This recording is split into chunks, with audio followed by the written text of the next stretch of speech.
Welcome back, everybody.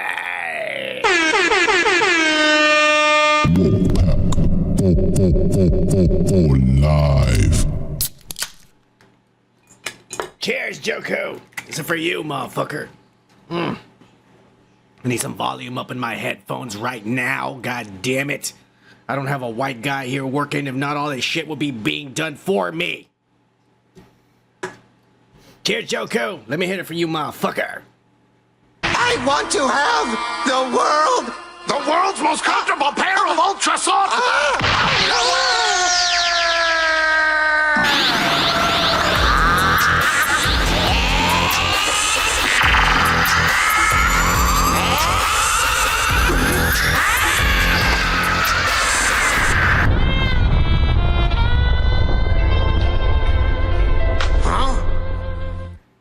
Cheers, Joko. Getting my shit ready right here. Hey, let me know how the stream is, cause fucking piece of shit YouTube is telling me it's all fucked up like always. Piece of shit. Even though on my end it's telling me everything's good. Fucking piece of shit. They want to try to fuck me over every goddamn Friday night. They do this. They hate me. They hate us because they ain't us, as they say. Cheers, Gomer Kyle, for being here. Let me hit it for you, motherfucker. What's your name, scumbag? Gomer Pyle. Private Pyle, I'm gonna give you 3 seconds to wipe that stupid-looking grin off your face, or I will gouge out your eyeballs and skull fuck you. 1, 2, 3. Shazam. Cheers. Hope you guys had a good week. It was hot as fuck over here where I live. Really hot. I literally went to walk my dog around the block and I was drenched in fucking sweat. It was horrible. Just absolutely fucking horrible. I hated it. I'm a guy who sweats profusely, so it's not something that I enjoyed. And that's something that I like. Here are the social medias. Make sure you follow us and shit to stay up to date with all the videos and all that ass that we put during the week. And if you feel like being generous, we have a Ko-fi donation page at Ko-fi.com, the underground broadcast. Everything we collect is used strictly for the broadcast. And we show it off here like AI and ass. Yeah, of course, we use all our tokens for AI, so we won't be able to use it till next month. Anyways, let's keep it going, motherfuckers. Start with the motherfucking show and get this motherfucking show started. Oh my god, sorry about that. I don't even know what I'm doing here.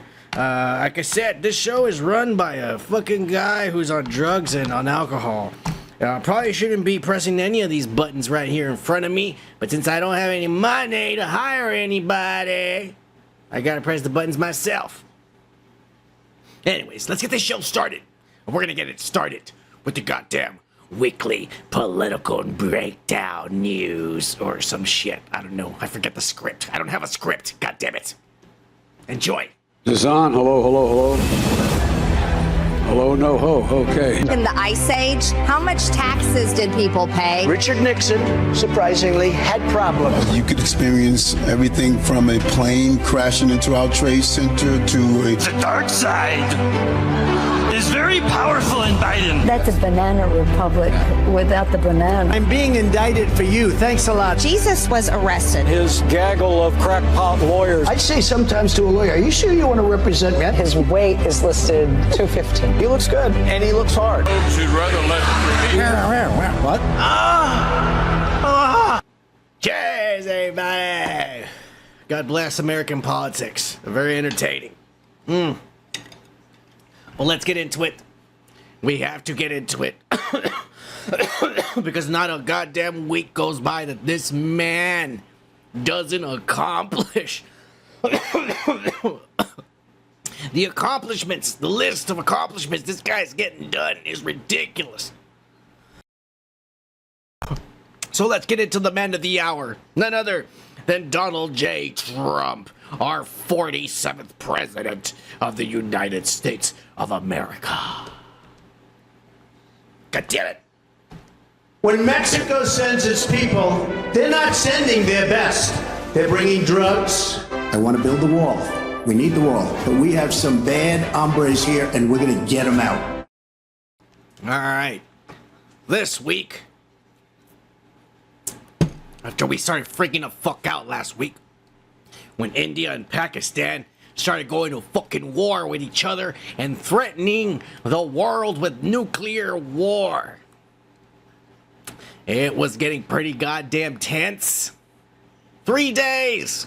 3 days is all it took for one man to settle this. And they were going at it hot and heavy, and it was seemingly not going to stop.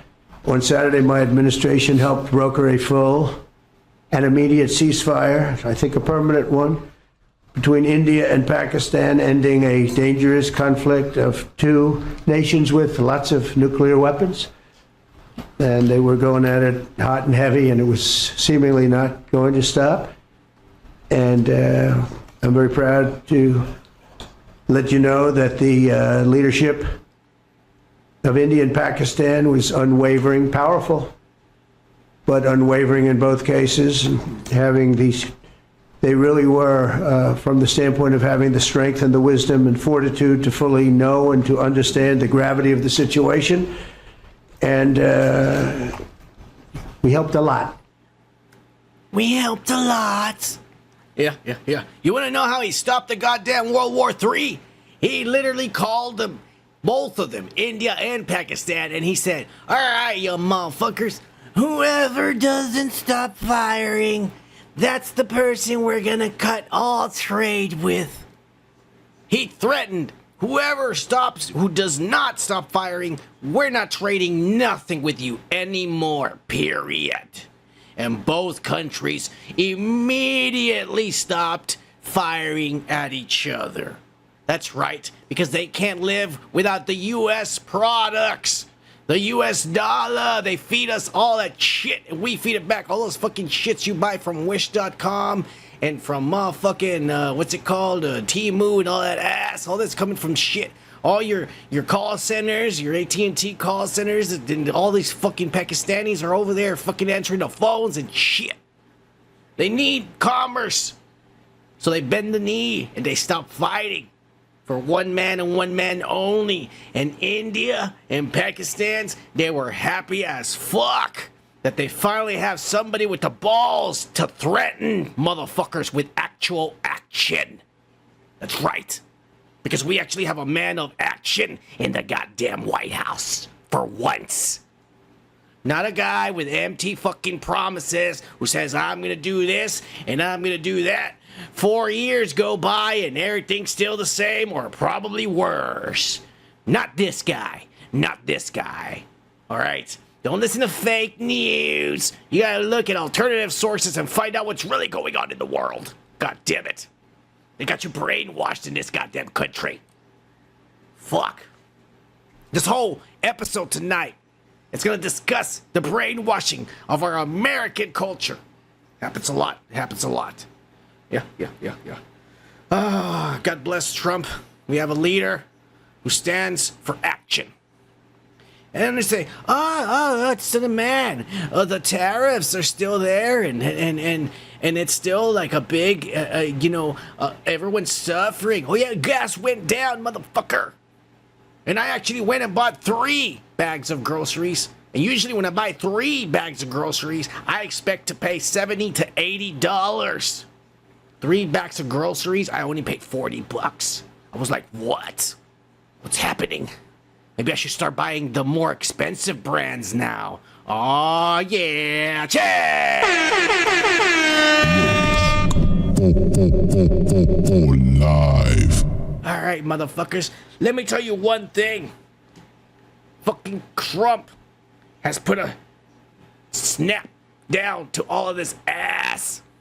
Earlier this week, he put an end to the fucking trade war everybody's been bitching about. You want to know how? By making China bend the knee.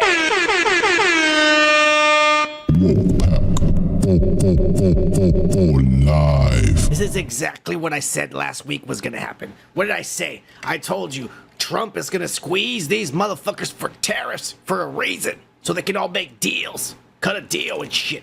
They dropped the tariffs down. Both countries, by the way, they did this. This was Trump's plan all along. Mind you, there was no tariffs in place before for China. There wasn't. They put them there at 145%. Trump raised it to 145%. And then these motherfuckers bent over. I told you the country was being destabilized last week. Nobody was reporting it on the fake news in America. But it was happening. The country was being destabilized. So this guy bent the knee. He made a deal with Trump. They dropped down the tariffs from 145% down to 30% for both countries.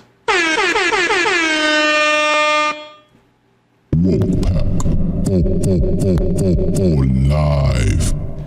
In addition, yesterday we achieved a total reset with China after productive talks in Geneva.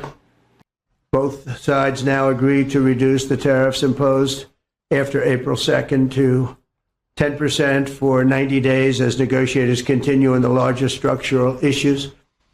And I want to tell you that a couple of things. First of all, that doesn't include the tariffs that are already on, that are our tariffs, and it doesn't include tariffs on cars, steel, aluminum, things such as that. That's right. This motherfucker will not let communism win. Fuck you, Joe Biden. Fuck you, Hillary Clinton. Fuck you, Democrats, trying to turn everything into a communist socialist state. Not this man. This man believes in commerce.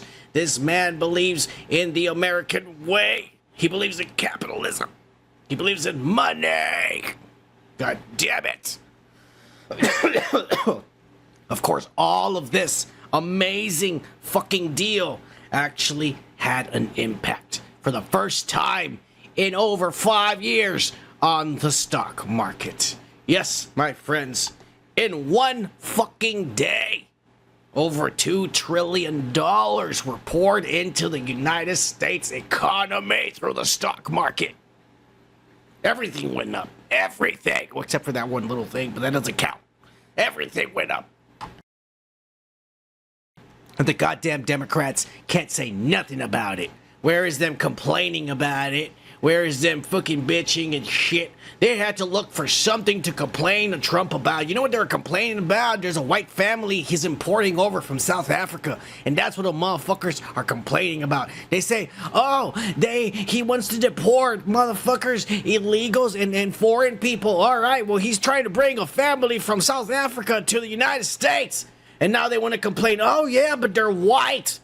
Yeah, but they're fucking in need. They're still foreigners, you sons of bitches. It's always something with these goddamn liberals. They gotta be saying, first he doesn't like foreigners. And then when he likes foreigners, they're all like, oh, they're not brown enough. Fuck you. They're never happy. Look at this. The stock market went up. You sons of bitches. Motherfuckers. And all they know how to do is their fake news and talk about how this guy is trouble. None of this looks like trouble. All of these look like solutions and shit getting fixed. All right? But hey, don't believe me. I'm just a guy wearing makeup on YouTube. What the fuck do I know, right? God damn it. Cheers, everybody.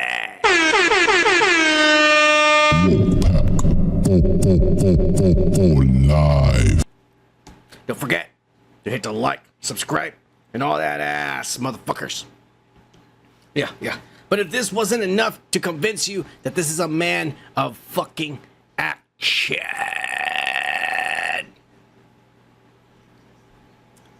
he went and then did this. Mic drop.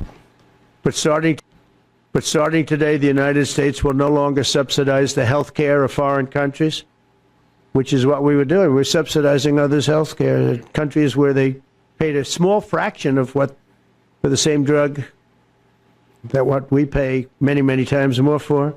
And will no longer tolerate profiteering and price gouging from Big Pharma. But again, it was really the countries that forced Big Pharma to do things that, frankly, I'm not sure they really felt comfortable doing. But they've gotten away with it, these countries. European Union has been brutal.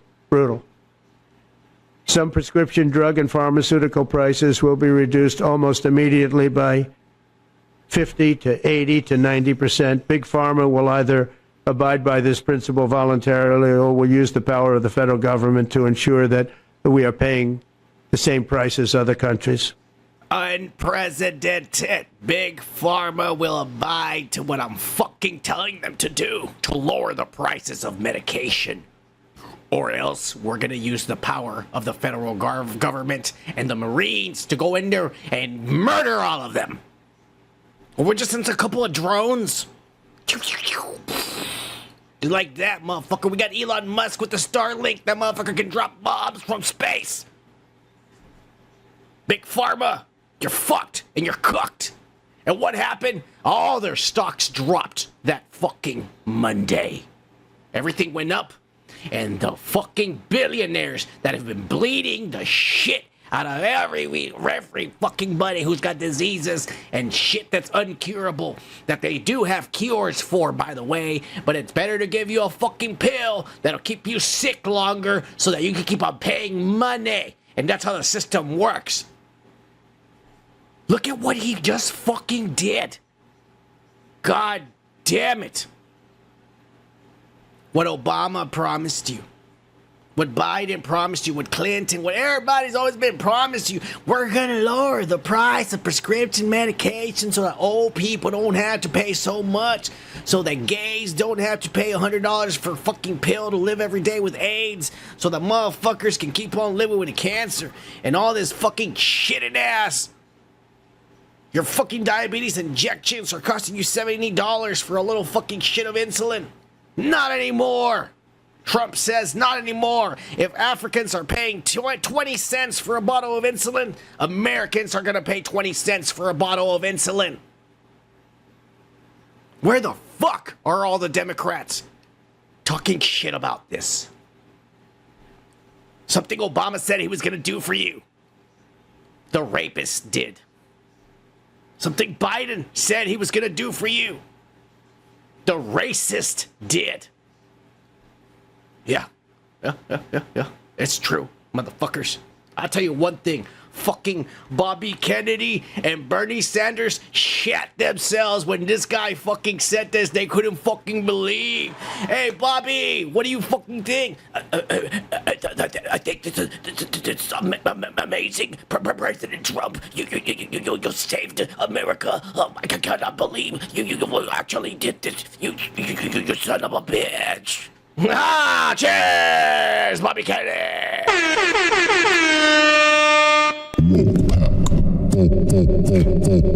Live. My God, this is insane. I mean, people are not making as big of a deal as this actually is. I don't understand. Fucking. He just lowered prescription drug prices. Not only lowered them, but lowered them to the point that the lowest price, whatever shitty country's playing cheapest for fucking medicine, that's the price we're gonna pay from now on. Holy fuck. You know, I come from the border, and when we were young and we would get sick, I'm telling you, man, healthcare is way cheaper across the border, especially if you make dollars on this side, not pesos. You make dollars on this side, you can go across to the other side and pay for fucking doctors in dollars and fucking get the best healthcare available. You know what I'm saying? And so a lot of us would do that. And medication was cheap as fuck. I would go across and get an insulin injection or a fucking injection, a flu shot, and all that shit. You know, you get herpes, you go over there, get a shot, it's gone. You know what I'm saying? It's crazy. There was chicks going over there before they had the BBLs. There was chicks going over there. They were too fucking fat and shit. They didn't want to work out back in the day. They would get these shots on their stomach and shit. It's supposedly make them thinner.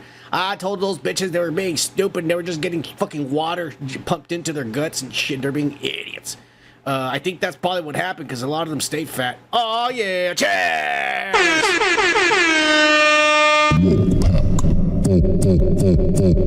Live. But anyways, man, they got no validity. They don't have any fucking way to argue anymore about the fucking greatness that this fucking rapist, that this racist has been accomplishing. God damn it. He literally just did something that 4 or 5 past administrations promised they were gonna do, and they never did. He said, fuck you, Big Pharma. You can't pay me. You can't buy me. You want to know why? Because I have more money than you. And that was the problem with all the other administrations, because they're fucking greedy. And they get paid and bought by these fucking big billionaire companies. And they're giving shit for them to say, well, we tried to stop them, but it's impossible without Congress and the Senate and this and that and bullshit. Look what he just did in one fucking day with the swipe of a pen. Fuck you. Fuck you. You got nothing to say to him. Sons of bitches. All right. But we're not done with big old Trump, motherfuckers. I'll tell you what. Because this guy shocked the world when he decided to turn his back on the devil. Yes, Trump has basically said, fuck you, and chugged the deuce to Israel, my friends. Something that America has never even considered. Trump decided to take a week-long tour of the Middle East, skipping obviously Iran. Nobody likes them. Fucking pieces of shit. But skipping Israel and the Ukraine. Even though there was a scheduled meeting between Zelensky, President Trump, and fucking Vladimir Putin to have peace talks. Well, as it turns out, fucking Vladimir Putin didn't show up because he saw Trump was in the Middle East. Obviously, Trump wasn't going to drop his Middle East trip to go see Zelensky. So Zelensky showed up there to his palace, all happy there, ready to receive some money or some ass. He went in there, he opened the doors, and the only one he saw was Mark Rubio. Oh, yeah!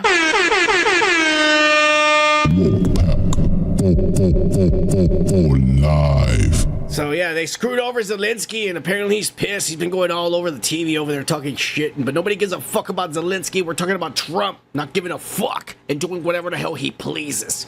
And he decided to visit the Middle East. And first stop was none other than the kingdom of Saudi Arabia, motherfuckers. And they rolled out the motherfucking purple velvet carpet for him. It was amazing. And something that a lot of people don't talk about. The goddamn crown Prince Mohammed showed up to greet him as he got down. And let me tell you one thing about fucking this gesture. When Joe Biden visited Saudi Arabia, he didn't get this treatment. They had to drive all the way to the palace, and that's where he met the prince. He didn't get no purple carpet rolled out. He didn't get all of these officers. The prince went down there personally to meet Trump as he stepped down from the plane and walked him into his fucking car. Fuck you, Joe Biden. Fuck you, Democrats. It just goes to show you how your fake news only is here to entertain and brainwash the idiots who paid for college, because the rest of us are fucking smarter than the idiots who got brainwashed in college. I don't know why. It should be the other way around, but that's the country we live in right now. The smartest of our smartest have been brainwashed. Oh, it's sad, it's sad. Anyways. Yeah, fuck you, Joe Biden. This guy got the treatment of the lifetime. And this guy instantly became friends with Prince Muhammad. He went there and he danced. He ate goat. He fucking talked all this ass. And yes, the topic that everyone wants to talk about is that Trump was given a gift by the Saudi prince, a $400 million aircraft, a donation to replace Air Force One, a plane, mind you, that has been being used since the goddamn fucking 60s without any kind of fucking renovation or improvement or anything. That fucking piece of shit trembles in the air and shit. It's the fucking stupidest shit ever. And we actually get a gift from another country just being friends with us and ass. And all the Democrats want to talk about is like, oh, he's receiving gifts. And oh, this is really bad look for our country and shit. Look at how big this fucking thing is. It's got 3 bedrooms, a spa, a gym. God damn it, motherfuckers. A president of a country, and not only that, the best fucking country that has ever existed in the history of this goddamn fucking planet's existence. And you're telling me that you don't want him driving around in something this badass. They're saying, oh, he's taking gifts. Motherfucker, it's a gift for the country. Not only that, for the leaders of this country. You think Trump's gonna keep this? This is gonna be the new Air Force One, you fucking idiots. All your future presidents, even the Democrats and the gay, non-binary, lesbian ones that will get elected one day, they will get to ride around in this fucking luxurious plane. Like the goddamn president should. The leader of our country should. God, man, I don't know. Everyone's backwards in this country. Why do you want us to continue to be some kind of embarrassment to the rest of the world? Look at this piece of shit. It looks like the Brady Bunch fucking rode around in this ass. The Monkeys, the Beach Boys back in the day fucking toured in this piece of ass. And they handed it down to the president. Just pathetic. And that's all they wanted. They always want to make a big deal about fucking bullshit. Because if they even mention any of the accomplishments that I literally just mentioned right now in the past, I don't know, fucking 20 minutes we've been talking, they would shit on themselves. Fake news. It is fake news. Because they don't know what to do. They gotta focus on bullshit. It's a weird fucking world we're living in. Because you literally turn on the news in your own country and it's ass. And if you're smart enough, you could see that it's ass. Because then you turn YouTube and you see all the other news sources all over the world. And they show you the truth. And you're all like, wow, my own country's fucking lying to me. This is fucking fucked. It's fucked. How can everyone all over the world say the same thing? And then you watch the American news and they're saying something completely different. It's shocking to me. It's what we live in. It's what we live in. The news sucks. Well, Trump did take all of his buddies, all of his tech buddies, down to Saudi Arabia. He promised all these companies, you know what? If you play by the rules, if you don't outsource and take jobs somewhere else, I will get you deals in the Middle East. We will bring technology to the Middle East. That's exactly what the motherfucker did. So all these tech companies have now signed deals in the Middle East, and they're all gonna get money. That means that Americans will have to make these products to export over into fucking Saudi Arabia. Yeah.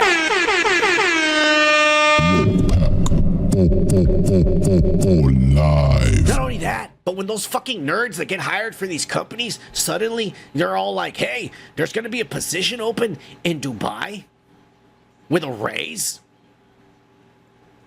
You know what I'm saying? This is good for everybody. People are going to get fucking promotions and shit. Going halfway around the world, fucking bitches from another country. And religion, too. It's amazing. Oh, my God. It's good stuff, man. There's a lot of fucking good stuff happening. Of course, Elon Musk was there, mostly to, keep things in check. Make sure nobody's fucking up. We always need the autistic guy doing all the calculations, making sure everything is on track. And so that's why this guy, the human automaton, is what they call him. He's been there. He's there from the start. Trump did make an amazing fucking speech. He went on. I'm not going to show it here. There's too many videos. A lot of shit went down. But he did make an amazing speech where he said ass that resonated with the Arab crowd. Shit like, we're no longer... He burned the past administrations. He said, for decades, past administrations have tried to bomb the shit out of all of you, to try to force you to live our way. He goes, that's not going to happen anymore. No more bombing of your cities, he said. From now on, instead of bombing you with mortars, we're going to bomb you with commerce. Yeah. That's why he brought all these fucking nerds over here to make deals, tech deals, computers, internet, all this fucking Wi-Fi and all this ass, smartphones. Look, motherfuckers, you're living in caves. Not anymore. You're going to have AC from now on. That's cold air coming out of this machine. It's going to be amazing. It's going to be amazing, he said. And they got excited about it, too. And he told them from now on, the Middle East is no longer going to produce terrorism. Instead, it's going to produce commerce. And everyone erupted. Everyone got up. Everybody was cheering. USA, USA. For once, it wasn't burn, USA, die, USA. It was just USA. And everybody was happy. It was crazy. And then just when you thought things couldn't get fucking even weirder, it's because this is unprecedented. This guy's no longer gonna bomb the shit out of the Middle East. He wants to fucking make commerce with everyone over there. This is biblical. It's in the Bible. It says everybody will fucking start trading and doing commerce with the great whore of Babylon, which has the blood of the saints stained on her wardrobe. It's in there. Go and read it, you pussies.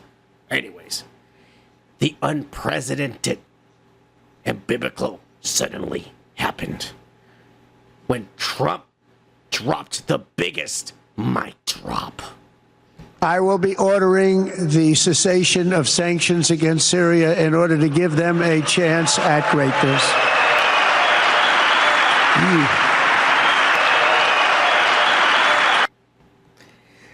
Cheers, Anthony Window!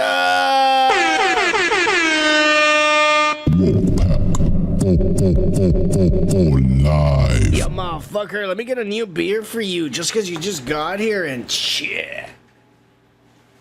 I don't have an ice chest yet, but I did have a little thing down here. Cheers, Window. Thank you for being here, you motherfucker. Cheers.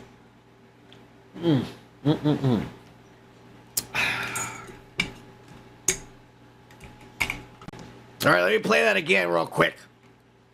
I lost my train of thought there. Fuck you, Wyndham. I love you, man. Thank you for being here.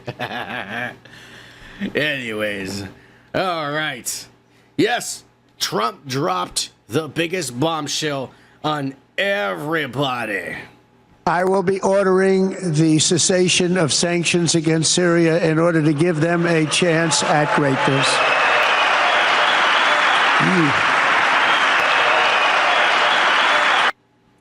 In a move that has fucking just flipped out all Democrats, all Republicans, but also everybody in the fucking Middle East and everybody in Trump's cabinet.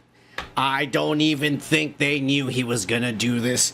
I literally think between him arriving, hanging out with the Saudi prince, and then making this speech, during that in-between period, the Saudi prince promised Trump something if he would lift the sanctions off Syria.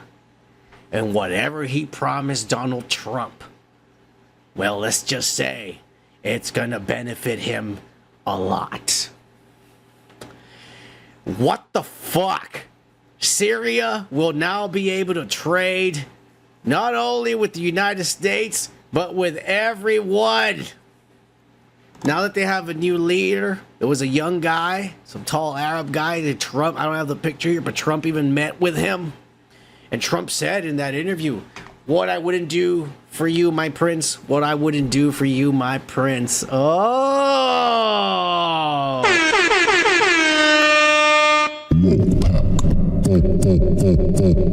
Live. This is some crazy fucking shit, bro. But how did the people in Syria take it? Well, you'd be surprised, motherfucker. Because the goddamn Syria people, I will be ordering. took it like this.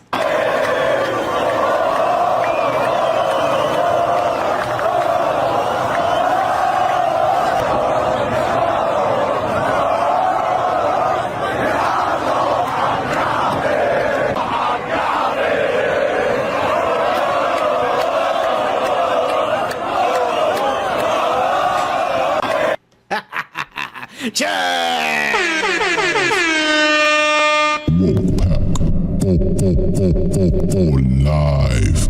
That's actual video, I'm telling you. The people were fucking happy. They're fucking happy that for the first time ever, they're gonna get to watch American football on the TV and the NBA now. They're gonna fucking get to have iPhones because right now they're using fucking those cheap Chinese phones and shit.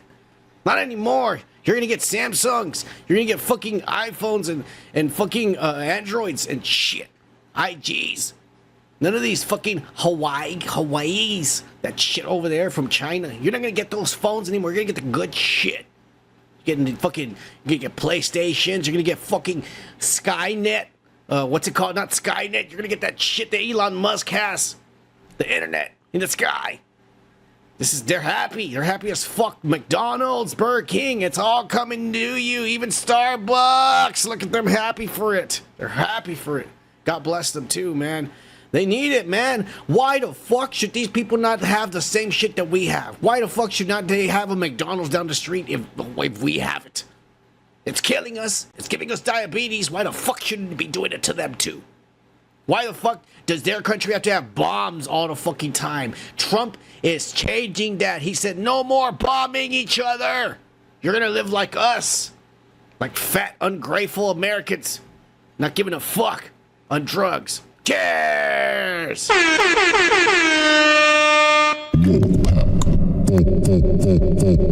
Live. Oh my god. But he didn't stop just there, fellas. No, he didn't. Trump. I will be ordering. Sorry about that. Trump continued his trip out in the Middle East. Trying to turn all this ass off. And, hey, fuck you. How dare you judge the Son of Man? You don't know what it's like being on drugs and alcohol and trying to run this goddamn show. Not only run it, but getting it ready for you every goddamn week. And mind you, I don't have a script. This is all fucking improvised on the spot for you. All I have is pictures and ass in front of me, little buttons and lights that I sometimes, because these goddamn contacts are blurry and I can't see what the fuck I'm pressing sometimes. You don't know what it's like. Anyways, let's keep it going. President Trump continued his trip down the Middle East. And he went to Qatar. And holy shit, it was amazing in Qatar. He was escorted by these F-15 planes and shit. Really old models. I mean, Trump wasn't that impressed. He was just like, ours are better, but I appreciate the gesture. I'm sorry, that's as good as my Trump gets. All right, give me a break. Beautiful shot there. The penis, the beautiful penis tower they have over there in Qatar. Look at that shit. She can sit on that all night long. Oh yeah, Joe Coach. Hey! Live. But yeah, he went to Syria and shit. And he was welcomed in Syria. Escorted by fighter jets, and I'm pressing the wrong button here. Here it is.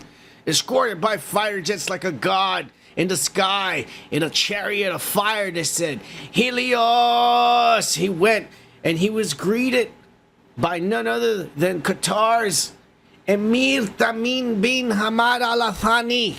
I hope I said that. That's their leader. I'll say it again. Emir Tamim bin Hamad Al Thani. The leader of Qatar showed up, brought Trump out. Trump walked down. His 80-year-old ass did not fall down the stairs, unlike our last president. It was an embarrassment to everybody. He walked out there like a 25-year-old man, just prancing. Walked down there. Look at that. He's all like, "What's up, motherfuckers? Word up," he said. Word up. And he went down the stairs. He met with the motherfuckers. He said, "What up? I bring riches to your country." Oh, yeah.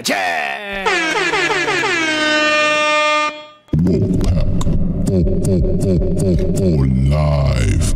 This guy, what's his name? Alathin. He's fucking tall as shit. Look at this fucking guy. He's a Nephilim for sure. I could tell right away. He's from the lineage of the giants. From the tribe of Rahayim.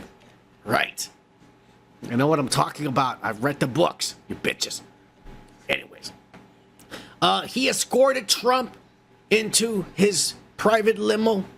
And he said, "I have a special caravan for you." And he was escorted to their fucking palace by three fucking red Audi with gold trim. And 2 Cybertrucks, red Cybertrucks, because they know Trump loves red for the Sith.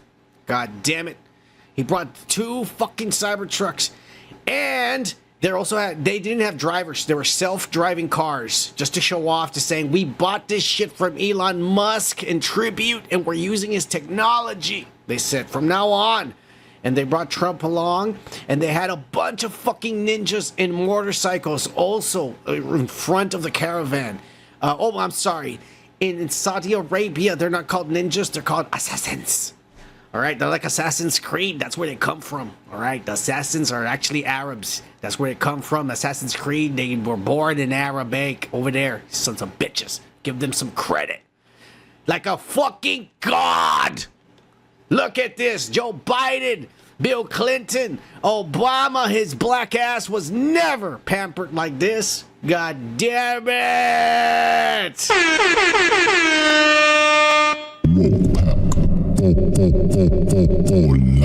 It's crazy. If Trump was in there fucking watching, he was watching a fucking cartoon. He didn't give a fuck. And then, as soon as he got to the palace, there's all these motherfuckers in camels with swords and shit, and they were singing and praising Allah. They were praising Allah and saying prayers also to Trump to bless him as he entered the palace. God damn it. This was a spectacle to behold. Look at this. These motherfuckers, they practiced all year long for this. And that's pretty good. That guy's out of sync. I think he's probably, I think they chopped his head that afternoon for fucking up because he's out of sync. A dumbass. Anyways, he's never gonna embarrass us again, they said. They chopped his head off. Fuck that guy. This is fucking amazing for Trump and his accomplishments, I gotta say. So much he has done in so little time. Literally uniting the Middle fucking East. Saying everybody stop bombing each other and we will trade and bring technology. We will bring cable TV. We will bring fiber optic Wi-Fi to you. All right? It'll be amazing. We'll bring you LED flat screens. Something you've never seen. You still have those big boxes. They're fucking 30-pound boxes you carry around and turn on the TVs. You remember those fucking 30-pound boxes were a bitch every time you had to move and carry that shit to another room? Oh my God. These flat screens are a miracle. They deserve flat screens too, and President Trump's making sure these motherfuckers get their flat screens. God bless this man. Cheers, everybody. This is crazy. This must have cost hundreds of millions of dollars just to show off, to practice. They had to practice all this ass. All these motherfuckers got paid, or they got forced, threatened their lives and their families. If you don't do it, we're gonna kill your family. Now go and learn how to do this from Trump. And they did it too. Damn, dude. This is fucking impressive as fuck. I don't even know what to say, man. Sometimes I was speechless this week, just in awe of everything they were doing for him.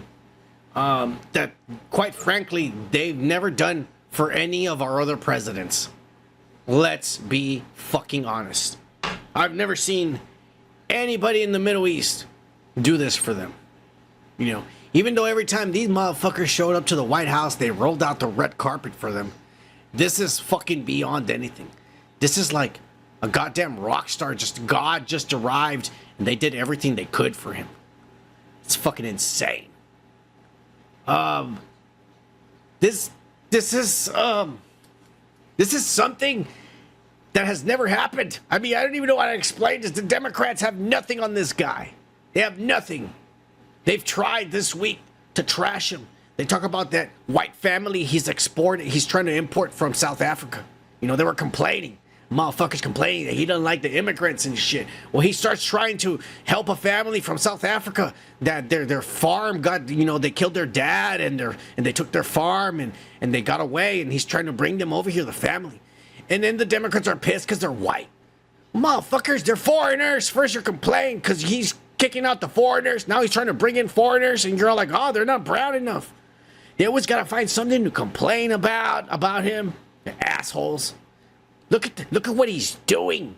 He is literally bringing peace to the goddamn Middle East. Everything's literally ready to implode in nuclear war. And this guy, in just a matter of fucking days, has united everybody just by showing up. And by the way, do you see him surrounded by 1 million guards and Secret Service agents? No, he's letting his guard down and showing them that he is their friend. And they're treating him like a god for it. Fuck you, Democrats. You have nothing on him. You can spew all your bullshit on your fake news, and all your dumbass fucking Ivy League students that you've bred in this country can fall for it. But the rest of us who are awake, we can see what is really happening in this world. And that is, for the first time ever, there is a president that might actually achieve peace in the Middle East. Cheers.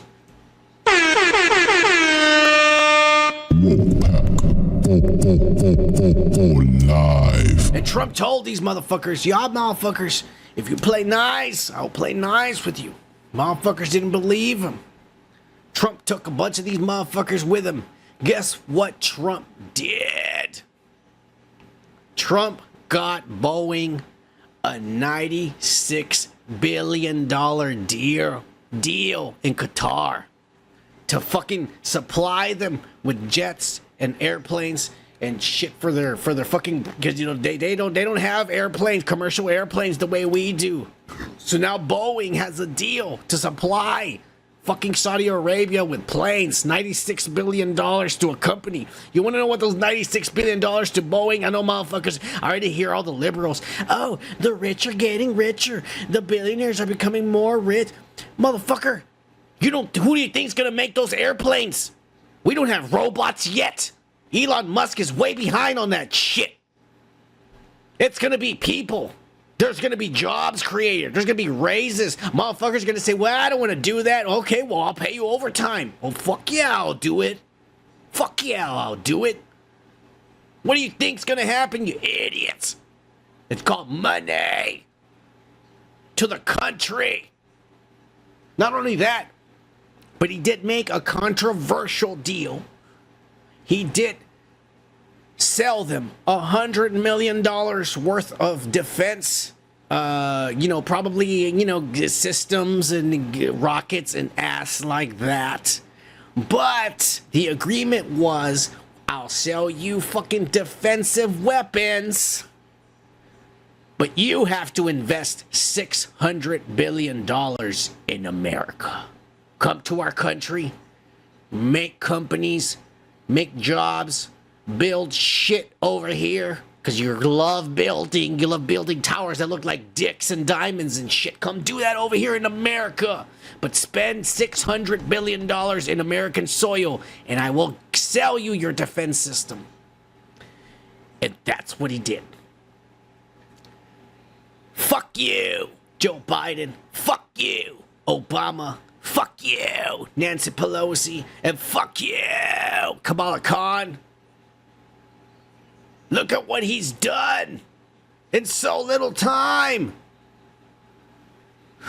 For us, for the country in general. God damn it. This is gonna come up later. This man is not a Democrat. This man is not a Republican. All right? This man is a fucking businessman. He loves capitalism. And capitalism is what America is. America is not a democracy. America is not a republic. America is capitalism. It's all like, if I have something I can sell, let me make it and sell it and get rich from it. And if someone else can make it better than me, let them make it better, and now there's competition. And people have choices. Do they want to buy from me or from that other asshole? And that's what he believes in. And he doesn't want to see it destroyed. And all he's doing is doing these deals to ensure that that does not end. Because the shit that the past administrations were doing were sending us into Cuba. We were going to end up like fucking Cuba someday.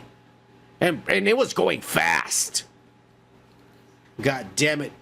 8 more years of a Democratic elected president and we're fucked. We should be happy that this guy is in charge. Whether he's vulgar and loves women and rapes them and pays for prostitutes or whatever the fuck you want to say about him. And he's racist. Maybe he doesn't like people that are actually brown. He only likes whites and oranges.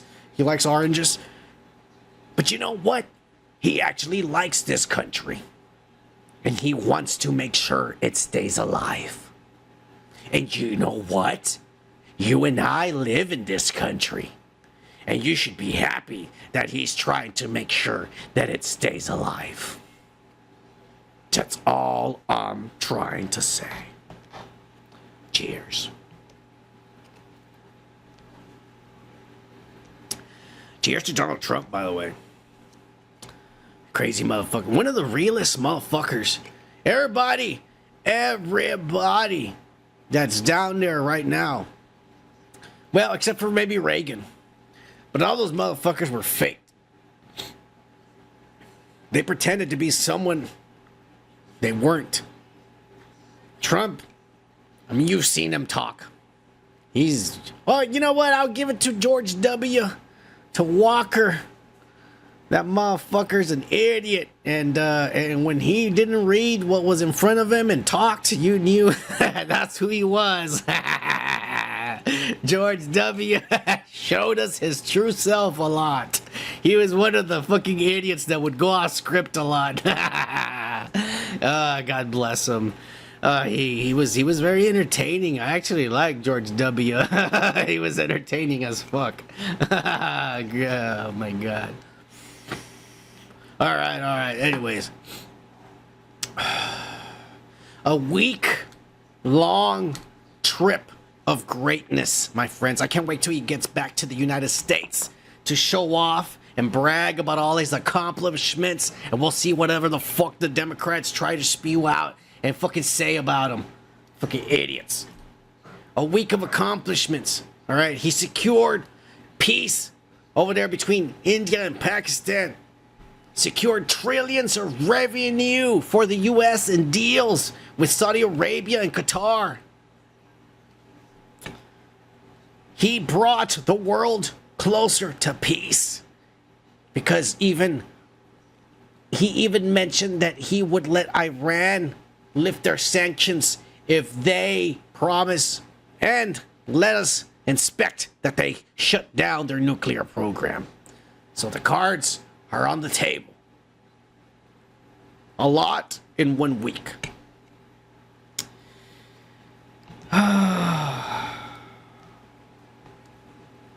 So, what have the Democrats done this week?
There's a guy there. What happened to peace?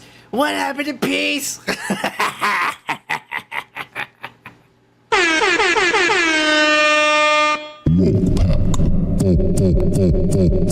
Live. Oh my god, let me give you some context, motherfuckers, because I know a lot of you don't like watching the news and shit, so luckily you have the Son of Man and the Underground Broadcast to give you the lowdown of what fucking embarrassments the Democratic Party did this week.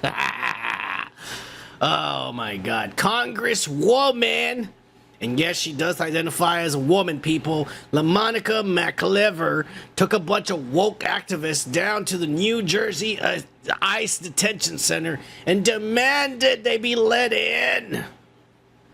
And when they weren't gonna be let in, because hello, this is a detention center, basically a jail, a federal jail. You can't just walk in there with a bunch of woke motherfuckers with purple hair and glasses and shit. and what were you gonna do when you got in there? What were you gonna do? You know, you want let us in for what? What are you gonna do when you're in here? But anyways, when they weren't let in, they decided to push and assault the officers.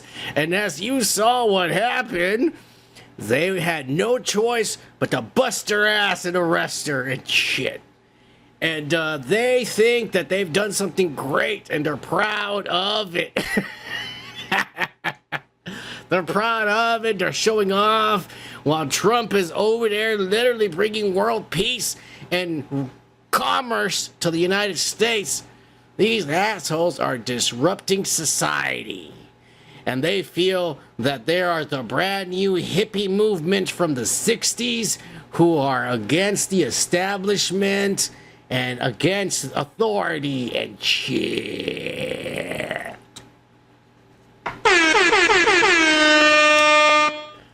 Oh my God. Very, very embarrassing that this is a United States Congresswoman and that an entire fucking state voted for this unstable person to be in office.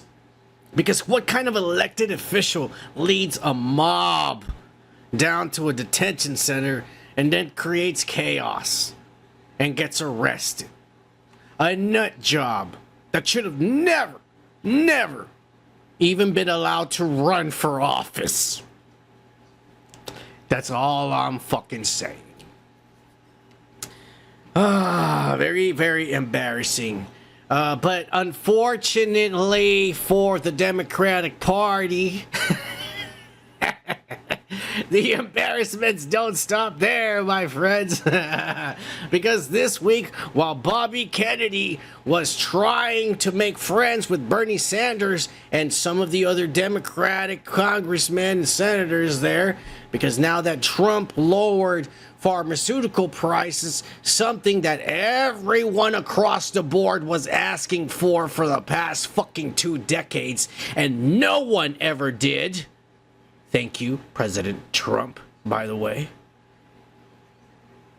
While Bobby Kennedy was trying to thank Bernie Sanders and be nice to him, this went down.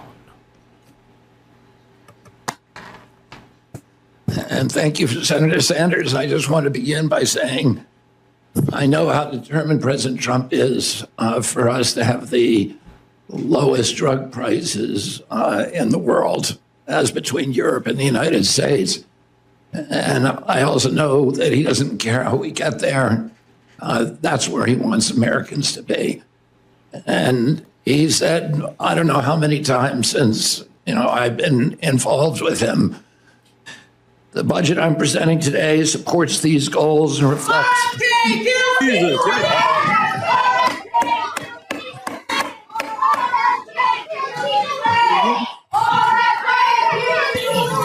The witness will suspend. The committee will come to order. Capitol Police are asked to remove the individuals from the hearing room. Members of the audience are reminded disruptions will not be tolerated. Congress pays for bombs that kill people in Gaza. Members of the audience are reminded disruptions will not be permitted while the committee conducts its business. Capitol Police testifying at a Senate hearing, and as you can see here, protesters getting thrown out of the chamber. Let's listen in. Capitol Police are asked to remove the individuals from the hearing room. Members of the audience are reminded disruptions will not be tolerated.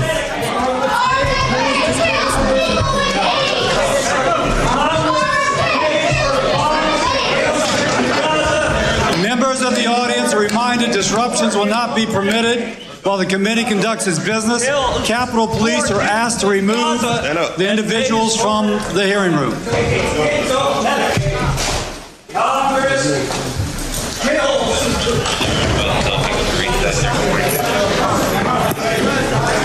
That was a made for C-SPAN moment. Cheers, everybody!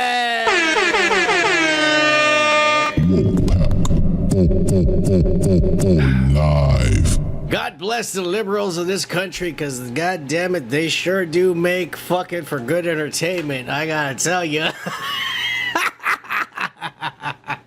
And I knew it was gonna be a bunch of lesbians and shit, but I didn't expect that old man to pop out. I gotta tell you, that fucking freaked me the fuck out. But in case you didn't know, this fucking old man right here is none other than a CEO and owner of Ben & Jerry, Ben Cohen. Ben & Jerry's the ice cream and shit. This guy was screaming that Congress pays for bombs that kill children in Gaza and shit. He was screaming. He's one of these pro-Palestinians and shit.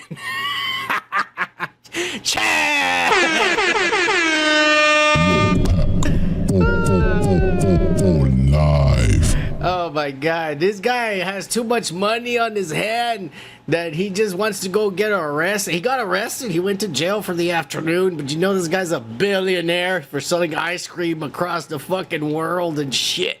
And oh my God. It was like, RFK kills people with AIDS. What are you talking about, you fucking lesbian? Poor RFK. He was in the middle of giving a speech, and did you see how he turned around? Oh, good God. What is happening?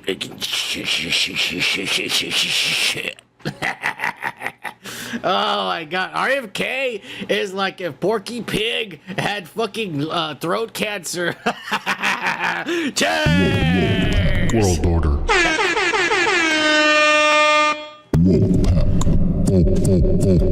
Whoa, live. Pressing all the wrong buttons and shit. Crazy ass shit that's happening in this country. A lot of chaos, and I think a lot of the chaos and nonsense that's been happening is happening, unfortunately, from our very own government. Our government is fighting and collapsing within itself. We have basically two sides of a coin that hate each other, and for the past 4 years have literally been trying to kill each other's fucking candidates. It's getting pretty bad. We'll get more into it as the episode progresses, but I do want to say and state that a lot of this, and I say democratic, not in the sense that we are a supposed democracy. I say we're not a democracy. We're like a capitalist society. America should be capitalism. What is this democracy ass? Don't be saying that word. It's capitalism, right? Commerce. America's commerce. That's the way it should be. It's about money. Making and spending money. That's what America is. But a lot of this democratic disruption, and when I say democratic, I mean the Democrats. Democratic disruption that's been happening boils down to one man. And the fault boils down to one man. And no, it's not fucking Trump. Believe it or not, it's motherfucking Cash Patel. A motherfucker that has let me the fuck down ever since he's been put in this position.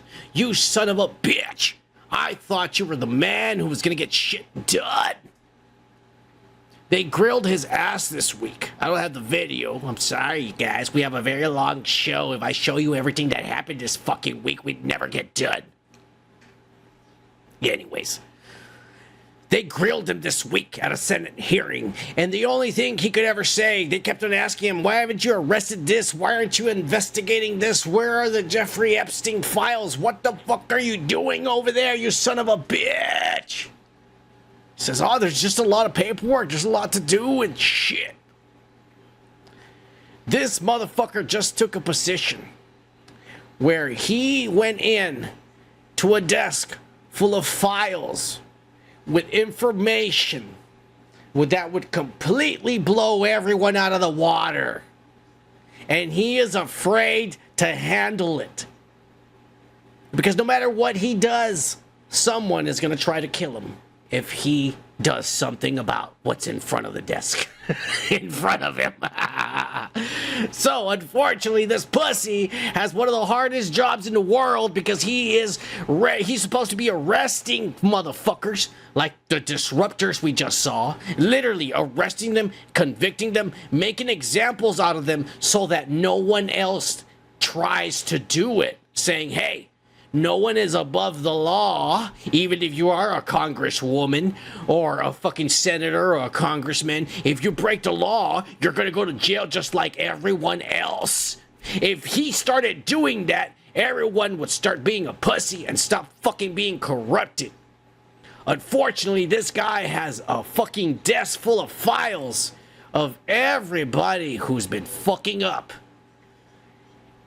And he's in a position, the truth be told, that if he goes after anybody, if he releases the Epstein list, everyone, Hollywood, in the corporate America and in politics, everyone will fucking be against him.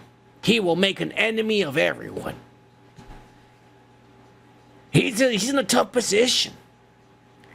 You know, I somehow feel for him. But at the same time, he let me down. I feel like Trump should have pulled that bald motherfucker from the border. That guy he put in charge of the border, he doesn't play a fuck around. That guy's fucking just, I don't give a fuck what you think. I'm going to do it. And everybody's going back to their country and shit. And that's what he's been doing. And that's the kind of motherfucker we needed in charge of the FBI. Unfortunately, Donald Trump, he wanted to be woke. He was instructed he needs someone of color. And he gave this motherfucker a chance. I actually believed in Kash Patel. Not anymore. You're letting me down, you dumbass. He probably has a family and kids, and he's afraid of what they'll do to them if, you know, fucking... If he comes out and he starts busting people and putting people in jail and making examples out of motherfuckers and shit. I don't know. Fuck him. He should have taken the job if he knew what he had to do to begin with, is what I gotta say.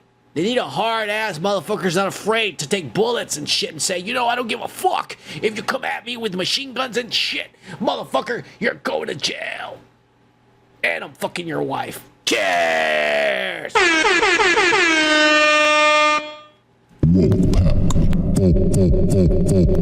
Live. Don't forget to hit that like, subscribe, and notification button to stay up to date with all your weekly political news with the Son of Man and the Woke Pack here on the Underground Broadcast. Cheers. Alright, we're done with the goddamn weekly political fucking news. Let's get this show on the road with a goddamn weekly pop culture breakdown.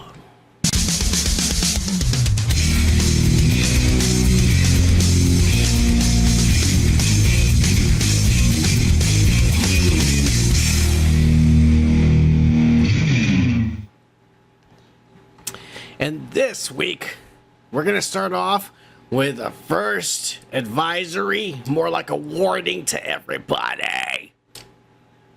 This year, the Cannes Film Festival has issued out a statement saying,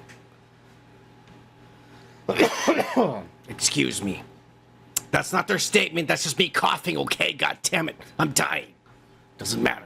Anyways, they've issued out a statement and they've said, if any whore shows up this year in the fucking nude, or in a dress where we can see your nipple, or your vagina lips, or your asshole, you're gonna get arrested. No nudity allowed this year. And the same goes for men.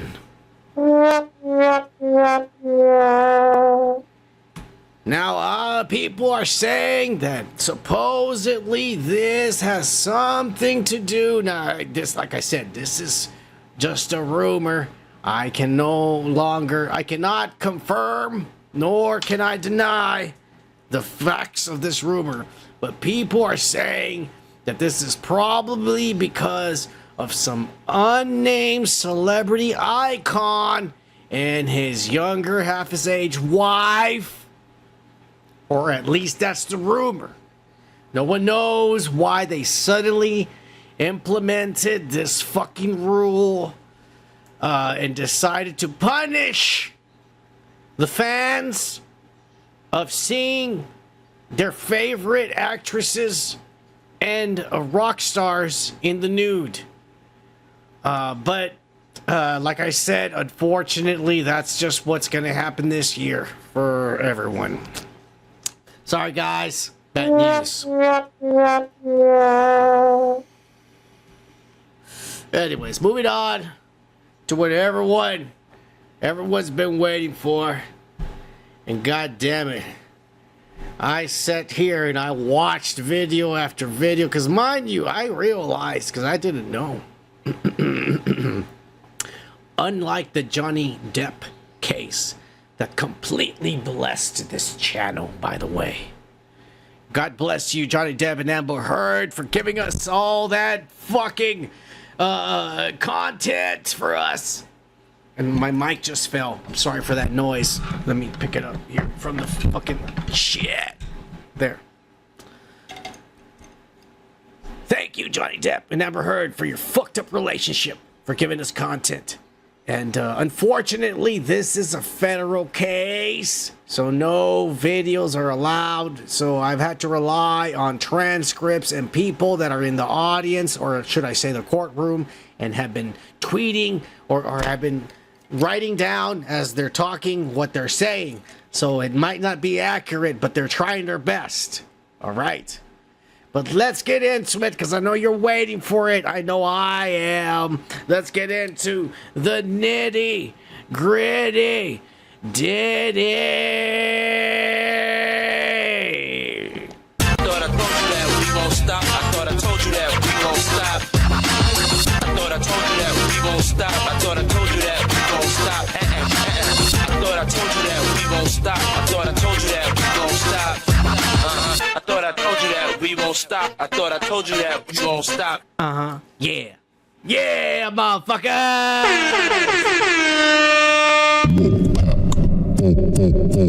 For life. This guy's going to jail for life. And after I tell you guys everything that went down this week, I don't see how the fuck he's not.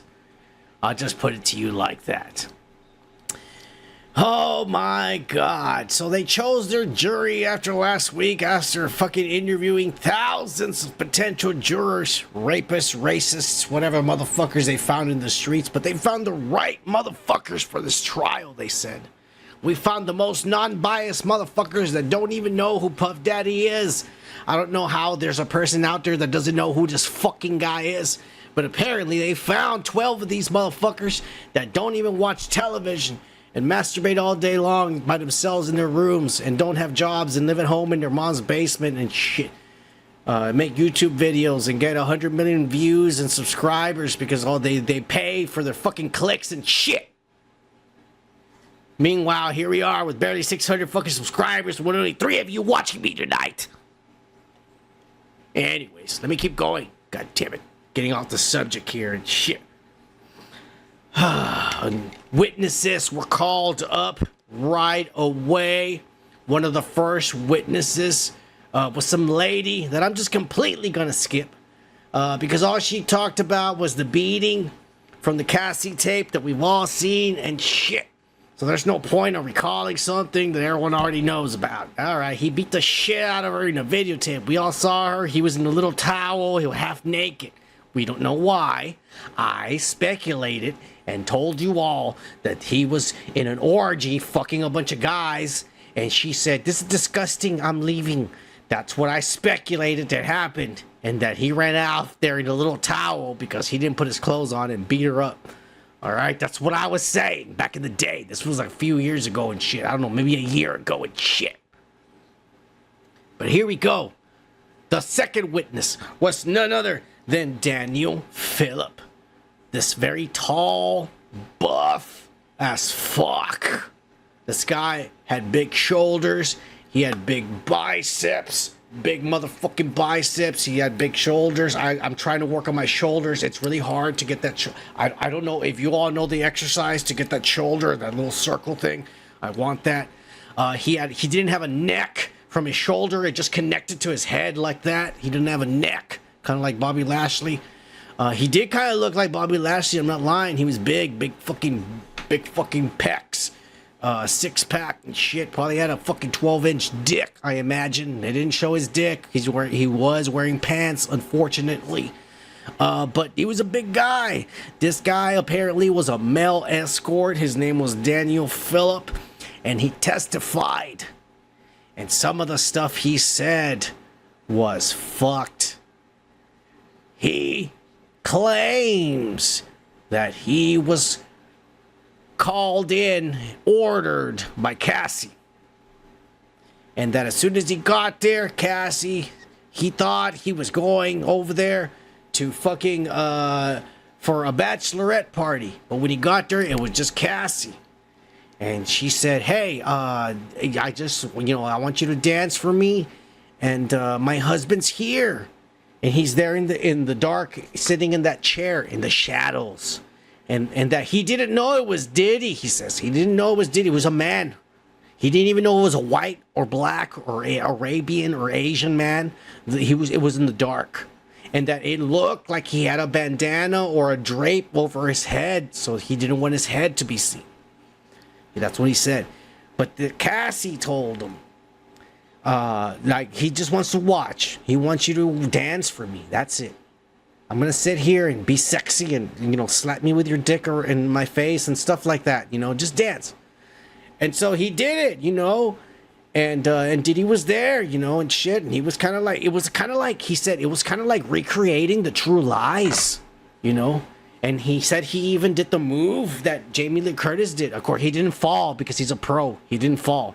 But he did the move on the pole and shit. And that fucking Diddy, like, he almost came when he saw that. He was just there masturbating. Now, at this point, he doesn't know it's Diddy. This man's masturbating right there, going, yeah, yeah.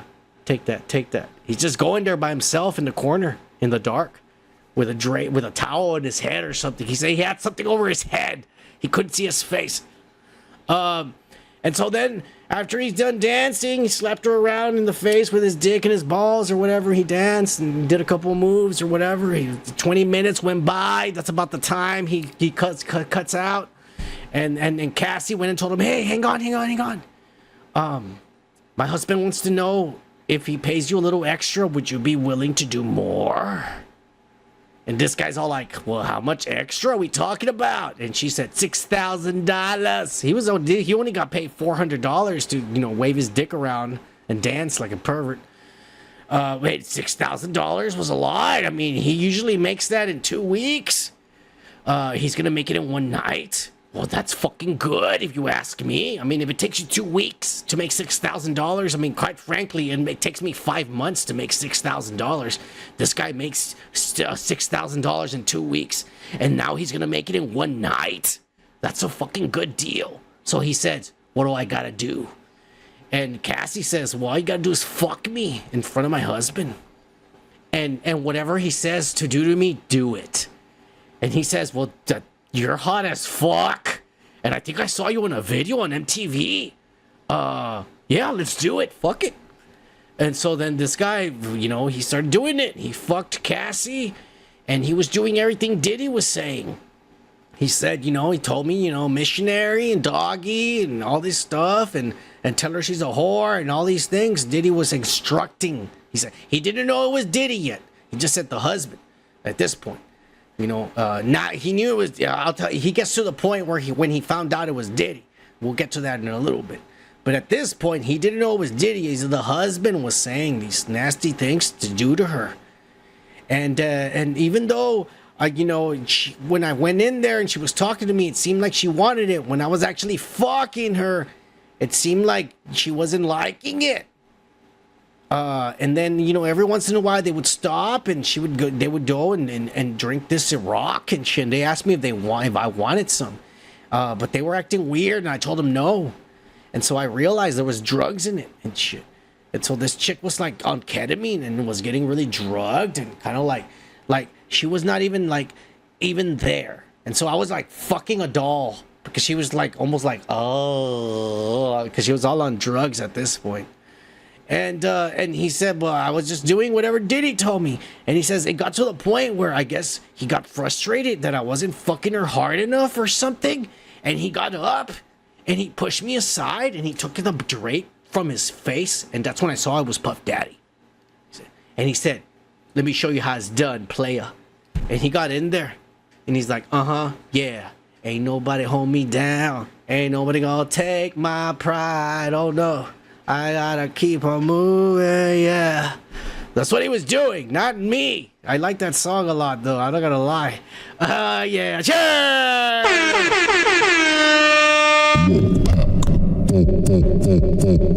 Live.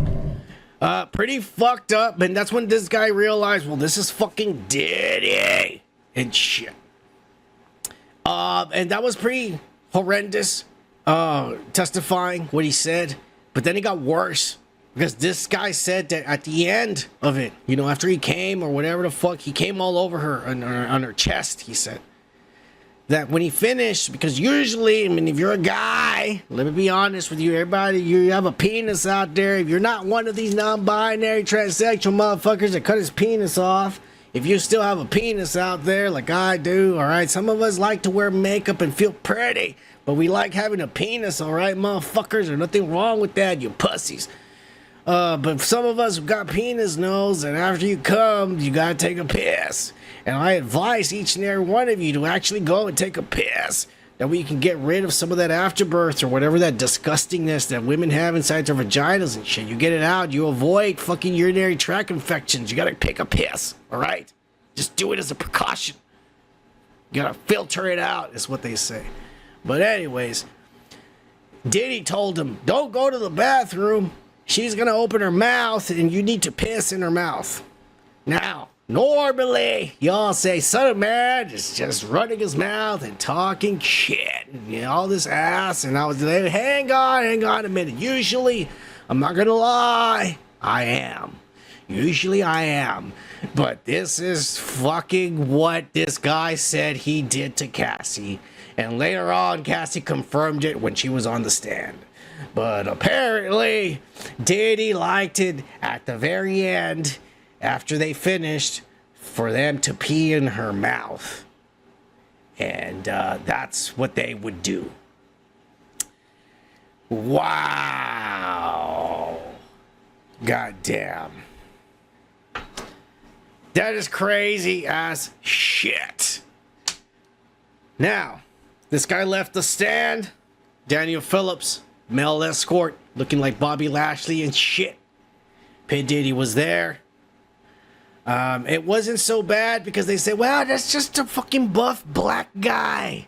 He looks like they could have paid him $100 and he could be up there lying and shit. So it wasn't that believable. You know, everybody was like, man, whatever the fuck. I mean, it could be lies. That guy looks like like I said, he took $100. He goes up there and says a bunch of bullshit. I mean, I could say, yeah, he told me to piss in his fucking wife's mouth, and I did it. I shattered her fucking face. I mean, if somebody pays me money, I'll say it. I don't give a fuck. All you gotta do is give me that cha-chang, motherfucker. Ah, yeah, chang!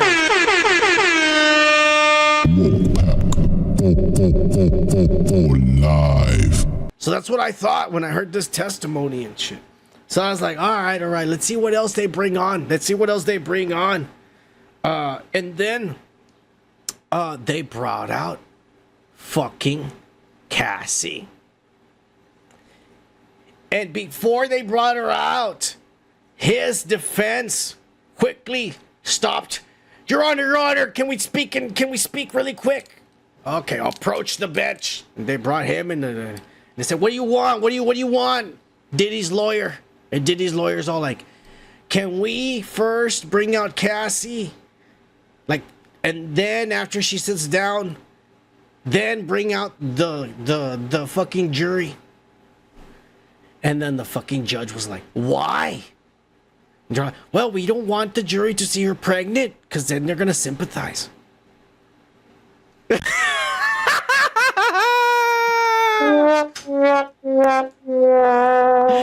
The judge was like, fuck you! And they brought out Cassie, and she was fucking 9 months pregnant, bro. Literally due in like 3.5 days and shit. And everybody gasped.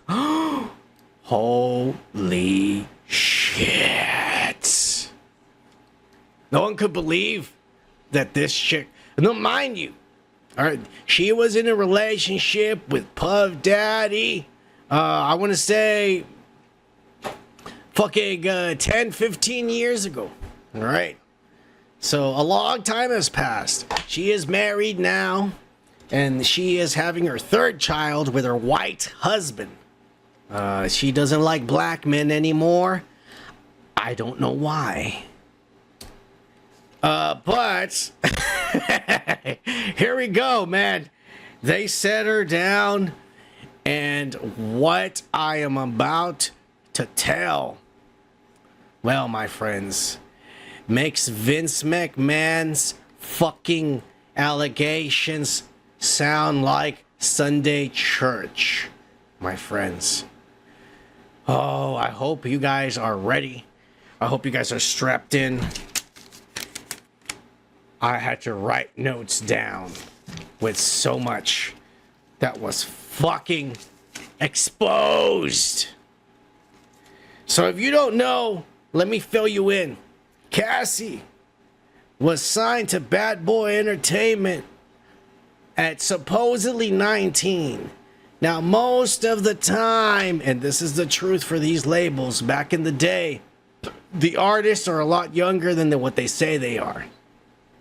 For reasons, obviously.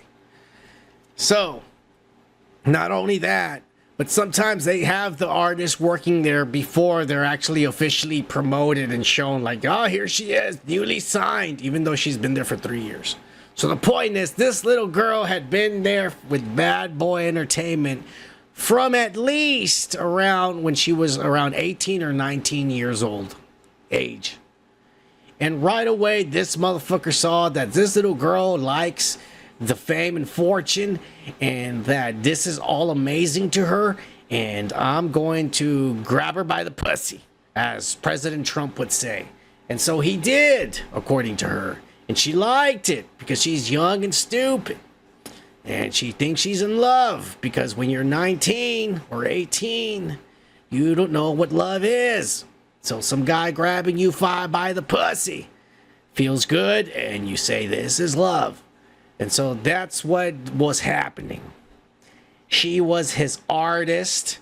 He was married to fuck, I even forgot this bitch's name. I forgot what his wife's name is, that died, by the way, mysteriously of pneumonia around the time he was dating this little whore. But anyways, I'm sorry I called her a whore. She was abused and manipulated and groomed, as the woke people like to say, but this time it's true. She was groomed. But let's get into it. She talks about how this slowly started off as like Diddy showing her porn and telling her that he has fantasies that he would like to see her with another man. And so he says, let's get on Craigslist. And they started getting escorts from Craigslist. First, random guys and shit. Motherfuckers that post their dicks online and says, I'm horny tonight. Here's my number. Please call me. Oh, yeah. And let's see who playing that Russian roulette, as they say. That's what they were doing. They were calling those numbers of random guys looking for to fuck somebody. And so these guys would show up, and Diddy, like just like that escort would say earlier, he would be there in the dark, or with something over his head. He would have a white hood, like a fucking, like a KKK. And he would be watching as a fucker, and he would be telling them, doggy style, do this, and put her legs back there, and slap her, and shit like that. And they have to do it. They did it. She says that this was like, it started to slow at first, once a week, then twice a week. And then before you know it, it was 3 times a week. And then it started to 3 men, and then 4 guys, and 5 guys. And then before you know it, it was all the fucking time, she said. All the fucking time. And just to give you some perspective of what I mean by all the fucking time, was that she was signed to Bad Boy Records for a 10-album deal. That's millions of dollars for 10 albums. And she only recorded 1. Because there was no time to be in the studio if all you were doing was getting fucked. Now, that's talking about how it eventually got to that point where that's all she was doing, she said. She said the longest session that he booked her for, and this was her job. She said, this became my job because I wasn't making music. It was just like, you need to go to this hotel. He would call me. You need to go to this hotel. There's going to be 5 guys. I'll be there at 5 and shit. Get ready. And you whore. I'll be right there. I love you. I don't know. I don't know if he said I love you. I'm just imagining, I would be courteous, and I would at least say I love you. I don't know if Diddy was that kind. But anyways, so she would go to the hotels and do all these things and shit. She said the longest, and Diddy coined the phrase freak off. She said nobody knew what freak off was. Diddy would call him, we're gonna have a freak off at noon, be here at this hotel, bitch. I'm gonna send my guards. It was the artist. So everyone, I mean, she couldn't go anywhere. All his people were around her. So, I mean, you know, come on, you have a meeting, a freak off meeting. Come on, bitch. And so she would go. That's what it was. But she loved him, you know, because he would be at the freak offs, watching and joining in. Sometimes with just the men. She would just sit there, like when she needed to take a break. He would say, let me tag you out, bitch. He would tag her out. She would go sit down, and he would get in there with the men. And then, you know, when she was ready, she would come back out, and she would get back in there, and he would watch again. That's what he was into, they said. She said, testifying. Anyway, she said the longest session. And this is crazy and hard to believe. Was 4 days long. They asked her to clarify. Like, did you sleep? You take breaks? And she goes like, no, it was like 4 days. Nonstop. And they asked her, how did you survive? How did you stay awake for 4 days, let alone survive? And she said drugs. A lot of ketamine, a lot of ecstasy. And she goes, and afterwards, it was like exhaustion and drained. And he would pay for doctors and people to come and put her on IV fluids and shit and massage her body to recover. That's fucking insane. And I'm not even making this up. This is what this little girl was saying. That after 4 days of nonstop sex, he would pay for people to come massage her body and give her IV fluids and attend to her body so that to get her ready for the next one, basically. It's fucking nuts. She contracted herpes and all these sores in her mouth from getting dicks rammed in her mouth and her throat, she said. And this is not me being disgusting. This is me telling you what this little girl said.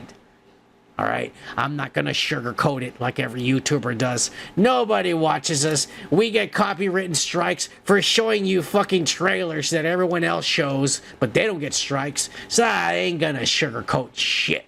This is what this little girl said. She had sores on her throat and inside her mouth from dicks being rammed in her mouth. And that when she would get calls from him and she would tell him, hey, there's a freak off, you better get ready. And she says, I can't. I still have all these sores and they burn and they're not healed yet. And he would tell her, I don't care. Just make it happen, bitch. And hang up.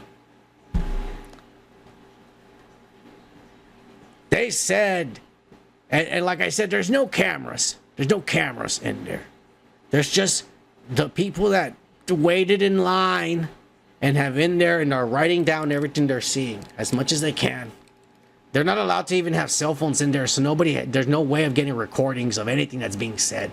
It's just people literally with notepads and everything everyone is saying. They're trying to it's fucking tough, bro. So I'm telling you, some of this is fucking heavy and shit. What's crazy is they said Diddy's family was there, their entire family, his 3 sons, his 3 daughters, his grandmother was there, and his mother was there. And they said as everything slowly, all this testimony and all these things were being said slowly, one by one, each and every one of them started getting up. And then before you knew it, Diddy was left alone. None of his family was present anymore. None of his kids, his daughters, his mother, his fucking grandmother, everybody had left. They said, this is embarrassing and shit. Embarrassing to the Combs name. Actually, that name's kind of embarrassing. I mean, it's a comb. It's an object you use to fucking use all your hair. And that's your last name? That's fucking pathetic. You pussy. It gets worse. It gets a lot worse. I have more details here for you all. Diddy, like I said, this went on for 3 days. Cassie is due any day now. And the prosecution was pissed. And they wanted her off the stand as fast because she might get pregnant and her water might break on the stand because she's emotional and crying and shit all the time. So they're trying to end this right away. This trial is going to go on for 8 to 10 weeks, by the way. That's a lot of motherfuckers they're going to call them to stand. This isn't even, I'm telling you, this isn't even the reason why he's even on trial for. He's not on trial for abusing her. He's not on trial for any of the disgusting things he did to her. He's not even on trial for the escorts and the shit we've been talking about. He's on trial for supposed racketeering, for supposed having an empire, a criminal empire where they would prostitute and sell drugs at these freak-offs. That's what this case is about. It's not about how disgusting and sick as fuck he is. This that we're hearing about is simply to paint to the jury what kind of a guy he is and what he's actually capable of. Just so you know, in reality, it has nothing to do with the case. This has everything to do with his character. How he treated a supposed girlfriend he was with for almost 10 years. Oh my God. But here we go. Of course, she was on drugs the whole time, she claimed. And at the time, she was 19. Little girl, by the way, barely graduated from high school and shit. And he was 37. Doing these things to her. Making her do these things to her. Pretty fucking horrible. They said she even claimed that when she would have these 4-day sessions and shit, where she's, and by the way, I mean, it's not like the escorts were there for 4 days. They weren't. It was like they're contracted for a few hours, but he would keep calling escorts. It was nonstop escorts. You know, you should 3 show up at 3 o'clock, the next 3 at 4, and then they just trickle down and until the next 4 days. Nothing but escorts. This guy has billions of dollars. You know what I'm saying? He's a billionaire. So of course he can afford paying these pussies a couple $100 to come fuck this chick. All right? They would do it. They're like, yeah.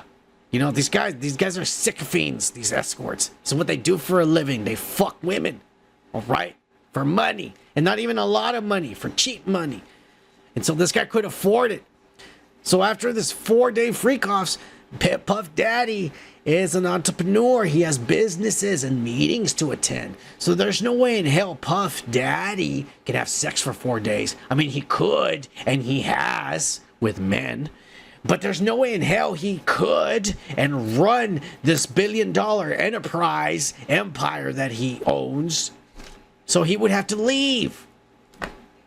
But he didn't want her to stop getting fucked, according to her. So, Diddy would have webcams and FaceTimes and all that shit all around the room, or would tell the security guards to be there.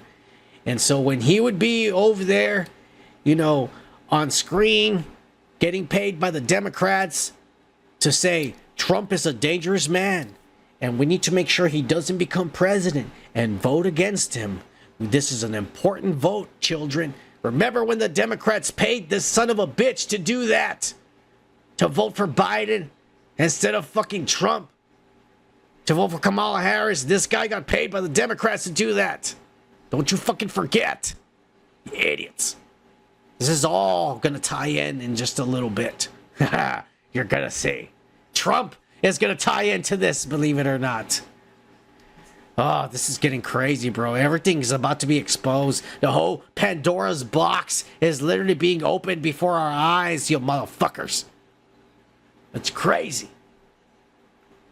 Oh, my God. Cheers, everybody. I gotta take a sip before I continue.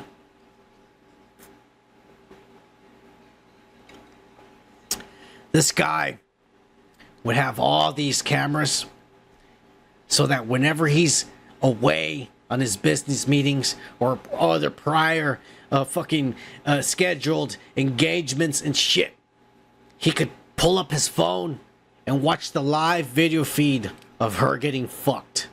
And he wanted to make sure she was always getting fucked.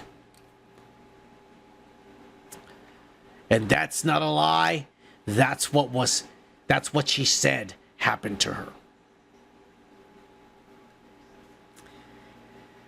Wow. I told you I'm not going to sugarcoat it. I'm telling you how it is. She said it. They showed video and pictures of the freak-offs, of her freak-offs. These are not even the freak-offs with the celebrities and the parties. These are the freak-offs where it's just her and a bunch of guys he would hire. He wanted to see a lot of men fucking her all the time. And then she said, when they would all leave, when all the escorts, I said, I'm not going to sugarcoat this. I'm telling you what was said in court. She said when they would all leave, when all the men were done, all the money was put in their hands, and they would all leave, that Diddy would, and she was covered in cum, she would say, and urine, because like I said, Diddy liked for them to, at the end, to urinate in her mouth, and she would put up with it. She said at the end, Diddy would lay down on the bed naked and ask her to grab whatever semen and come off her body and rub it on his chest. Because he wanted the men's semen on his chest rubbed on. I'm not even making this up. That is what she said he wanted her to do. Always. I don't even have sound effects for the shit that I'm talking about. I really don't. It gets worse, my friends. On her 25th birthday, because she was with him for 10 years. And by the way, during this 10 years, he was married and had other women he was fucking.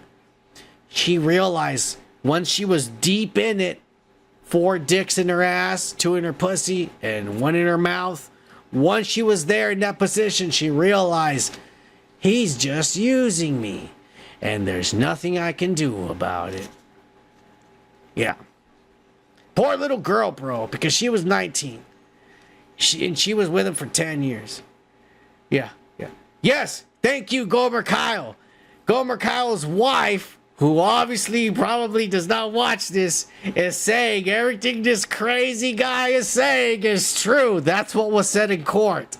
I am not fucking lying. People on YouTube are not going to tell you the truth because they're afraid of getting banned. Nobody watches my channel. I don't have subscribers. There's fucking 2 of you watching right now. I am telling you the fucking truth. I wrote it down. I watched a hell of a lot of videos.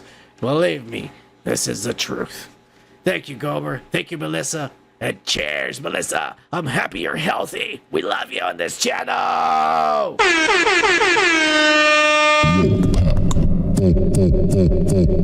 Live. Oh, yeah. All right, let's keep it going. On her 25th birthday, he threw this big fucking party with all her family and friends and people like that. And she thought, wow, this is the most amazing, nicest thing he has ever done for me. I'm not getting fucked. And my friends and family are here. Well, he had her participate in a fucking orgy forcefully that night. In front of everyone at the party. Brought a bunch of guys. They pulled out their dicks in front of her. It was like a strip dance. And he told her, you better start doing it. And she did it in front of her family and friends. And of course, because she's doing it and Diddy says, it's a party. Everybody fuck now. Everybody's afraid, and everybody starts fucking. Before you know it, there's a big orgy going on. An incestual orgy with all her family and friends and Diddy's 6 celebrity disgusting perverts and all these escorts. I'm not making that up either. She said it was fucked up. And she didn't know what the fuck was happening. She said when they finally broke up, that she said, it's over. I want to try to move on. You're not going to make me another CD. She moved on. She says that one night, this motherfucker, she was hanging out with her girlfriends, having a girls' night out. And that this motherfucker showed up, drugged as fuck, in a little towel to her apartment. Went in the house and bust open the door and started beating the fuck out of her in front of her friends. And that of all her friends were jumping on him and trying to get him off her. And he was tossing them. And she said that his eyes were all dark and black. And she didn't see a single white in his eyes. It was all black. And that he was acting crazy and making no sense. And he was probably on drugs or being manipulated by Illuminati or some shit like that. She said the devil was in him that night. And he beat the shit out of me and he body slammed my friends and then he left. And she said that was a horrible experience. I don't know, because that to me is a crazy story.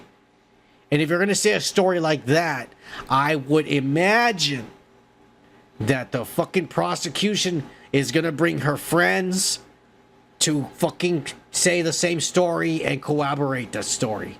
Because it doesn't make any sense for them to say, for her to say that crazy shit. But she said that crazy shit. So that one's a little weird. Because that one's like, well, you need to have witnesses. You said people were there. Let's see if it's true. If those people come out and say it. I don't know what's going to happen for that story. She did say that shit. She also went out and she said that Diddy threatened, because she wanted to come out and just say the abuse and all this shit. And he threatened that says, bitch, if you ever say anything about us, I will release the tapes, because I record and videotape everything. And he says, if I'll release it. And so she says she was blackmailed. And so that's why she never did anything about it. And it wasn't until she finally got the balls when he beat her up, and that employee leaked that tape of her getting beat up. And so that's why she got that lawsuit. And right away, that piece of shit, we all talked about it. We talked about it when that piece of shit, he who should not be named, was on this channel, you motherfucking piece of ass. I hate you. When that piece of shit was on this channel, we talked about it. All right? She fucking, she got a settlement. They didn't even go to court. She sued him 2 days. It didn't even take 2 days. A day later, he settled out of court for $20 million. We don't go to court. He's $20 million. Go fucking live your life with your children and husband. That was the end of it. Until this went down, they said. They called her up and said, we need you as a star witness to collaborate some shit, because he's going down for other stuff he's done to other women. Not just you. He's done this to a lot of other women. Some women liked it. Let's not lie about it. Puff Daddy, she even said it.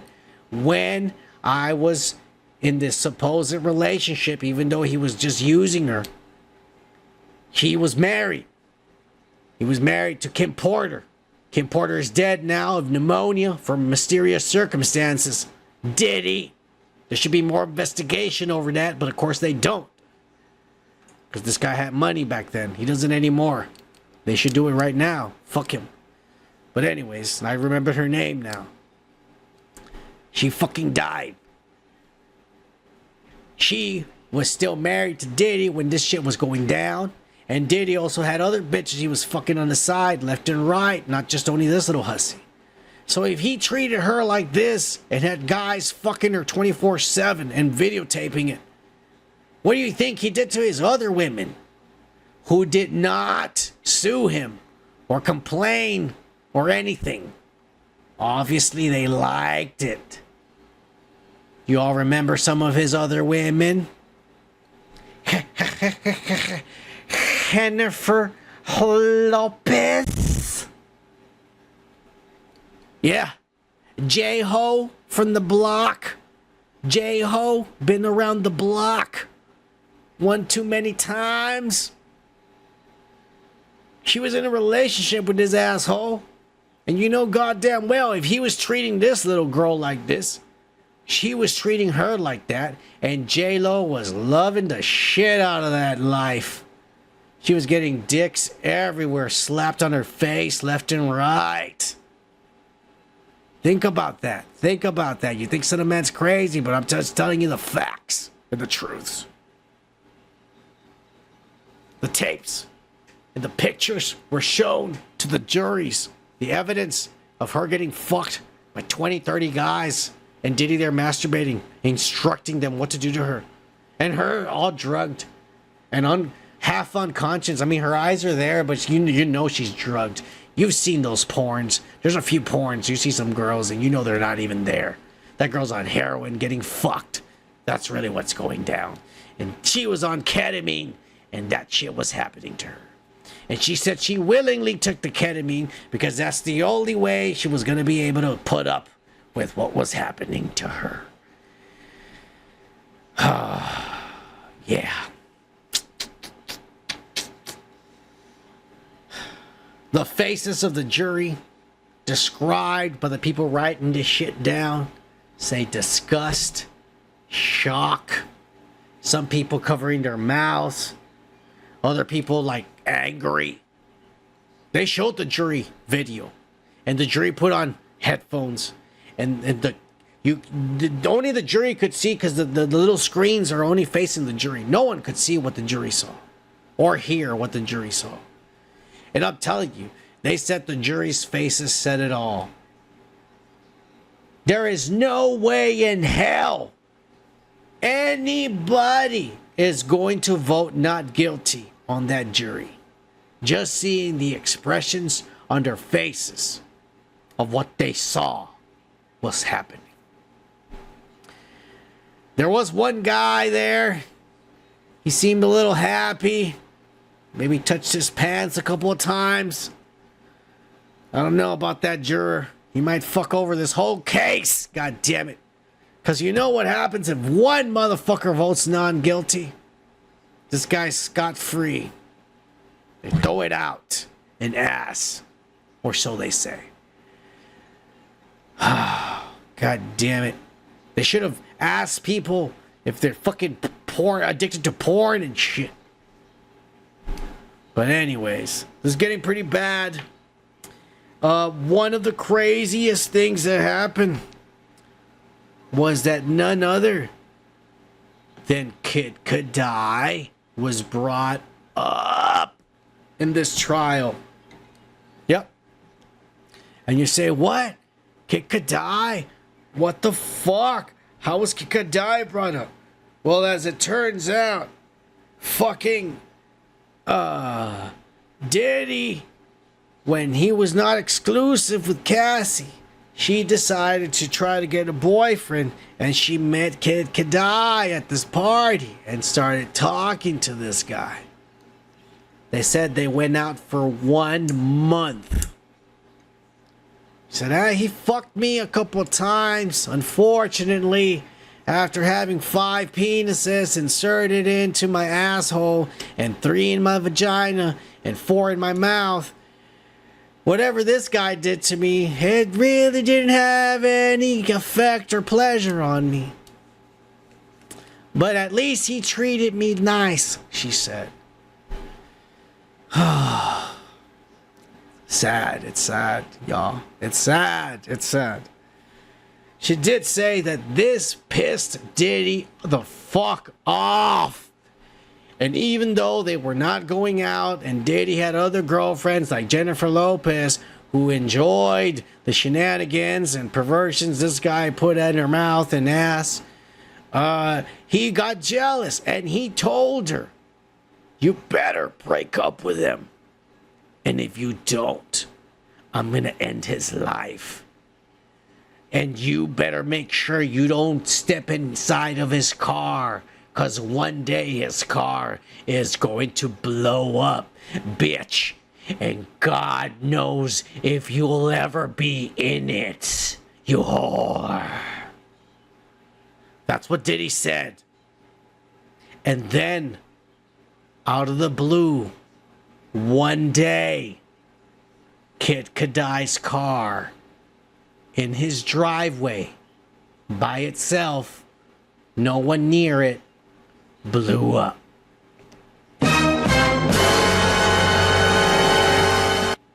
And the official police explanation was that, holy shit, it was really hot outside and then the car blew up. Don't leave your car. Don't leave your car out in the sun if it's over 100 degrees, the police said.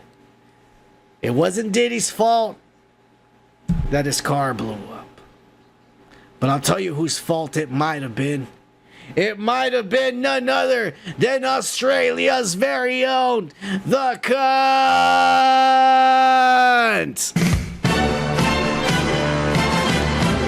You can feel it while smoking. You can feel it while drinking. You can feel it getting woke as fuck. So get your slop ready, cause the cunt is here. Cheers, the cunt. I love you.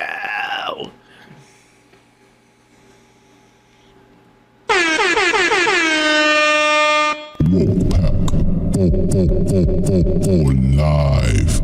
Ah, yeah.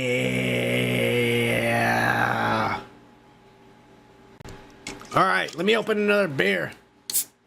Because, god damn it, this has been a heavy fucking episode. Especially the disgusting shit I've had to say. I don't enjoy saying the things I've had to say tonight. Believe me, I'm not that kind of person. I don't have nasty thoughts. I don't talk that manner. I am a very respectable man. An honest man. That's why they call me the son of man. Right. My mother told me, if there's one thing you do in life, don't worry about success and the riches and gold and women and all that shit. The only thing you need to worry about is just make sure you're an honest man. So I always speak the truth, even if you don't agree with it. Cheers.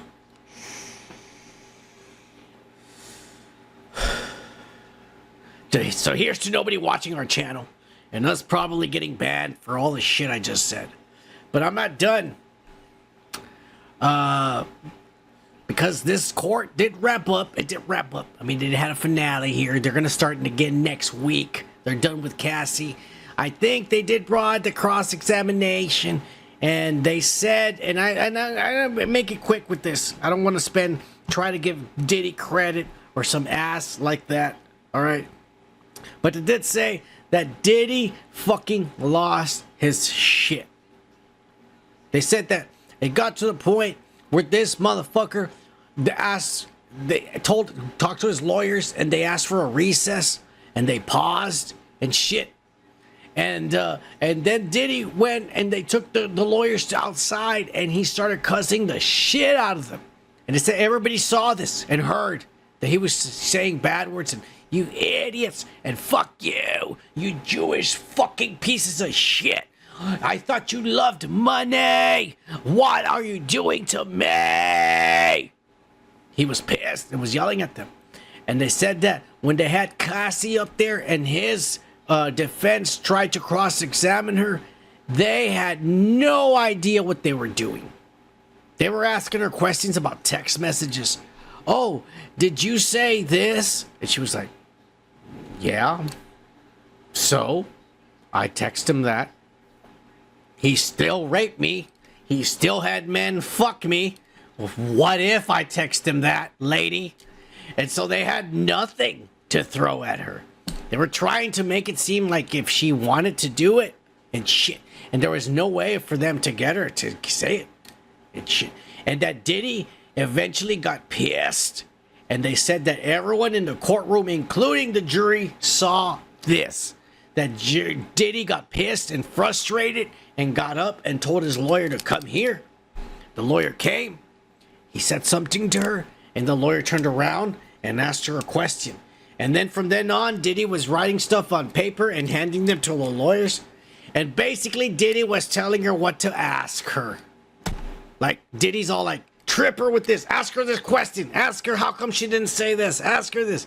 And that he was visibly angry and frustrated and said that did not help him at all because all the jury was seeing him act like that. Seeing him talk shit to his lawyers, yell at them outside. Everyone heard outside of the courtroom, he was yelling at them. And then they saw the way he was acting in court and ordering them and handing them, tell her this and tell her this. Like an idiot.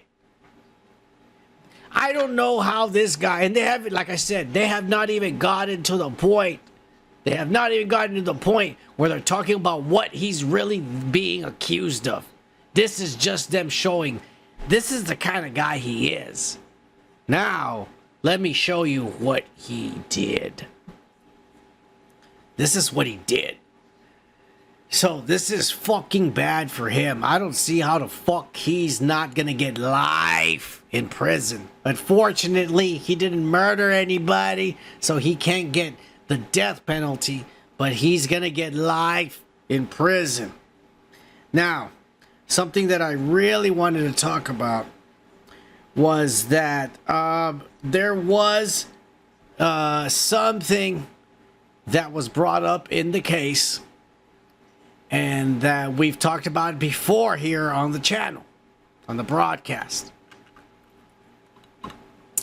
They talked about the male escorts. Some of them were on the videos they showed to the jury. And they asked, when they were showing the videos to the jury, Cassie, they asked her to identify the men who were in the video. And she says, well, I may not know all of them by their real names, but I will tell you what I would call them or whatever. It was, that guy's Black Mamba. His dick was really hard all the time. He goes, this guy, his name was Big Eloy. Eloy, he said, Eloy, some shit like that. He said, this guy's Bill. And she was naming these guys, Black Hammer, shit like that. You know, the Annihilator. Like anal, but later. Annihilator, but it says annihilator. The annihilator, I guess that's how you say it. I'm sorry, I don't know how to read. I got these notes in front of me. So she was saying all the names of these guys. And she got to one of these motherfuckers who was in the videotape fucking her in front of Diddy. And Diddy telling him, harder, slap her, shit like that. The guy in the video, and she says, oh, that's Johnathan Oddi. And then she said, Diddy paid Johnathan Oddi $5 million because Johnathan Oddi pulled out his cell phone secretly during one of these encounters. And he had a videotape of the freak off. And so Diddy had to pay him money for him to sign an NDA and give up the videotape. So this guy obviously, truthfully, extorted Diddy. Because this male escort prostitute named Johnathan Oddi extorted Diddy for $5 million because this guy pulled out a cell phone. They didn't know he did it, but he did it over here on the side and put it down, and he videotaped everything that happened. And then he extorted Diddy for $5 million, and he signed something that said he wasn't going to talk about it. In the court, after she mentioned the name Johnathan Oddi, and she said that's him in the video fucking me, and she said they paid him $5 million, they brought up a receipt from Bad Boy Entertainment where Diddy paid Johnathan Oddi $5 million for an undisclosed service. These are things being confirmed as facts presented by the fucking prosecutors that I'm telling you. Johnathan fucking Oddi is a man that we talked about on this broadcast. What year is this? Fucking 2025. We talked about this 7 years ago. No, it hasn't been that long. We talked about this when we started. What are we? We're in year number 5. We talked about this 5 years ago. I don't know. I don't want to go back. The video is up. It's under the playlist of Dudes Podcast. Because if you're an OG like Joku and Gomer down there who've been watching us from the fucking beginning, I think the cut too. I'm not gonna lie. I think the cut was from the beginning. But if you're an OG who's been here from the beginning, you know that we used to not be a broadcast. We used to be a podcast. When piece of shit, he who should not be named, was on this fucking show. I hate you, son of a bitch. Fuck you. Anyways, back in the day, we talked about this when this happened. 5 years ago, Johnathan Oddi went into Trump Towers.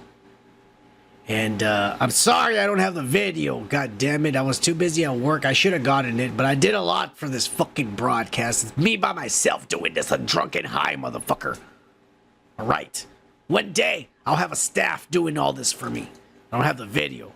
But this guy ran into the Trump Tower. And in the video, he is freaked the fuck out. He looks like he's running away from somebody.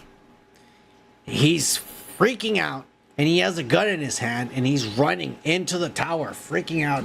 He's looking behind him to see who's behind him. He's freaking out, and he gets to the front lobby, and he starts shooting at the chandelier and the glass on the ceiling. And then the security come in, the cops, and they all pull their guns, and he runs all freaked out. He runs with the gun in his hand. He runs away, and they chase him and shit. And they shoot at him, and he shoots like twice at him. And they shoot at him, and he freaks out because like, fuck. And he throws himself to the ground, and he puts his hands up on his head. And they come and they bust his ass. And they take him away. We talked about that when the show was a podcast. And we said this guy was crazy. He went into Trump Towers, and he shot up the place. And then we showed the interrogation video. And this was like 5 years ago. We showed the interrogation video of this guy being interrogated by the police after he was caught. And this guy started spewing some crazy ass shit. Now the interrogation video is literally 40 minutes long. You can go to YouTube. It's on there. It's not blocked. Just type in Johnathan Oddi interrogation. Oddi, O-D-D-I.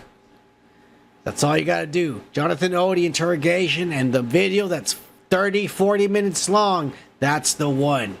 Click on it and watch it for yourself. But this guy was saying some crazy ass shit that me and he who should not be named were making fun of and saying this guy's crazy because he was talking about the Illuminati and you know what? Let me just show you. And like I said, this is a 30, 40 minute long video, and I'm gonna show you like a minute or two of it, and I only grabbed important clips. But I want you to listen to this guy and understand that when we first saw this video, when I saw this video 5 years ago, I genuinely thought this guy was on drugs and was crazy. I did not take... I didn't know what was going to happen in the future. I didn't know what 2025, what was going to happen by the time we got to 2025. I had no idea. I thought he was crazy and we were making fun of it and shit. And let me tell you another thing about this is, okay, you know what? Let me just show you the fucking video and then we'll come back and talk to it. This was 5 years ago. This is what this guy says. And in context, because like I said, I thought he was crazy. This guy is not American. He is South African. He was born in South Africa. So he's foreign. He knows English, but he doesn't know it as well as you and I. So when he talks and communicates, it sounds weird. I thought he was crazy 5 years ago. Listen to this. Okay, I'm from Africa, so I'm not a racist. Okay, you my brother, so I like black people. Okay. My mom, I was raised by an African woman in my house. Okay, right. So I love black people. Okay, Sean. Okay, he's Donald Trump. Okay, because he used to belong to their side. You understand? He used to belong to that illuminated group that I told you about, which is an elite group, okay, of individuals which run the whole country. Donald's still blind because he thinks that he let Hillary off the hook and she's okay. You understand what I'm saying? I'm trying, okay, keep going. The CIA, and then they want to do the same thing that he did to JFK, okay? All right. Why? Because they want the United States to fall. Ben Mercedes worked for Bad Boy Entertainment for 4 years and worked for Hillary Rodman for 5. Okay? I had sex with Cassie and Sean. Basically, he would masturbate and tell me what to do with Cassie. I had like 15 encounters and I heard a lot of business. Because what they would do is Sean talks a lot on the phone and on the TV with speakers and stuff, and I was like a sex slave, okay? For them, that's what I was. That's all right? I caught herpes, and I came back and I sued him for the herpes and won. Diddy and Ross, which they good buddies, okay? They're gay. Who? Both. Diddy and Ross. And Khaled. They're all gay. Okay? DJ Khaled, Rick Ross, and P. Diddy? Yeah. They all gay? Yeah. Got you. All right. Khaled is a Hamas supporter. Okay. Who supporter? Hamas. Yeah. They move all the dope. Okay, all the dope on private jets, which don't get screened by customs, by inside the United States. Okay, they move what's called high grade powder MDMA. They move cocaine and they move liquid cocaine in their bottles too. Okay, so they put the liquid cocaine in the bottles and they move it. I've seen the liquid cocaine. I've drank it myself. Having sex with Diddy and Cassie. Okay, it's not good. He drinks it all the time. Alright, he calls it Gigi, but it's liquid cocaine. This was 5 years ago, and we all called this guy crazy because he's talking with an accent. He doesn't know how to properly say the English language, and he sounds crazy. But everything he's saying, the things he described about Cassie and Diddy and the stuff, Cassie said in court. He likes to sit there and watch us and record it and shit. He likes liquid cocaine that nobody even knew about till literally last year. They put it in the Ciroc bottles, he said. This is a 40-minute long video. And he goes on and said, I was working for Bad Boy as a male sex slave, basically a prostitute. I was on call. You come here and you fuck. And that's what he would do and shit. And then he said, I don't know if you heard, you have to go and I'm not going to play the 40-minute long video. You have to go and listen to yourself. He said, I worked for Hillary Clinton for fucking 5 years as well. Meaning he was also a male prostitute for Hillary Clinton. That's how he knows all these things. And he said they were gonna kill Trump. He said this back 5 years ago, that they were going to kill Trump. That Hillary Clinton and Obama were planning to kill Trump. And he said this 5 years ago to the goddamn fucking police. And it's on videotape. If you search it on YouTube right now, I've downloaded it because if it ever gets taken down, I'm going to re-upload it. But I want people to go and watch it. Type in Johnathan Oddi interrogation. It's 30 to 40 minutes long. It's a long video. Click on it. You're going to see everything he talks about. And I promise you he's telling the truth. Because everything that Cassie just said in court pertaining to Diddy, he just said. And everything else that's not in court, wow. He talks about the Illuminati and the elite. And he said Trump, and I've been saying this. I've been saying this for years. Since you all have been watching this channel, I've been saying this. I told you, Trump was part of their little group. Trump went to Epstein's island. Trump partook in the Epstein shit. The thing about Epstein is that Epstein was with Israel. He was not on anything to do with America. That's why they took him out and they put a stop to all the blackmailing that piece of shit in Israel was doing to us. That's why the Epstein stuff will never be released. It's because it pertains to everyone in America. Celebrities, politicians, and businessmen. That's why it'll never be released. Because everyone who's still in control is on the Epstein list. That's the truth. But Epstein was put to rest because he was an agent of another country fucking with us. That's why they did that to him. That's what happened. All right? This is insane. Because everything this guy is saying is collaborated. And not only in court, but with everything that's been going on. Diddy is part of the boule or some shit like that. I forget what they call it. We talked about this before.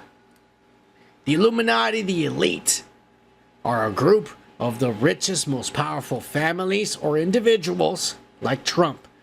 All right, there's people like Trump that are in the group because they're just they were businessmen, but other people because of families and being heirs to wealth and shit, like the Windsors and shit. Those are the elite of the world who control everything. That's the truth. Okay, and Trump got pissed because he found out that their plan is to destroy America and make it into communism. They want to turn the world into communism and socialism. Because if they do that, then they have full control of the government and they can implement a one world government that patrols and controls and is equal to everyone in the world. And Trump says, I like having money and I like being one of the richest people in the world. And I like that there's poor people. And there's people that are in middle class. And some people are rich, but not as rich as I am. I like it like that. And Trump doesn't want that to end.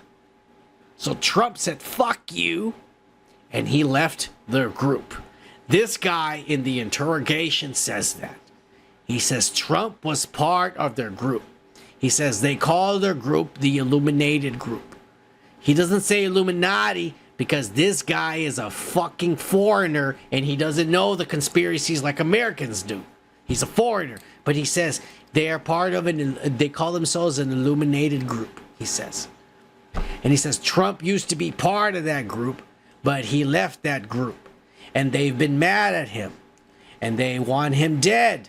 And this was 5 years ago he was saying this. They're going to try to kill him like they did John F. Kennedy, he says. And he says, that's why I went and I shot up the Trump Tower because I want Trump to come and talk to me because I need to tell him these things. He's telling the cop that. And the cop's like, because 5 years ago, I would have been the cop too. I would have been, and I was the cop. You watch the broadcast. We're making fun of this ass. We're making fun of it. Because it's ridiculous everything he was saying. But right now, looking back at it, it's all true. All of it. And this guy says that Hillary Clinton and Obama were planning to kill Trump. This was 5 years ago, before the assassination attempt last year. This is insane. And everybody thought he was crazy. And this guy is still right now in the Florida detention center. He is in the Florida jail right now. And somebody in the Trump administration needs to go and get him out and protect him. Because this guy has the biggest bullseye on his fucking South African white head that anyone has ever had in his life.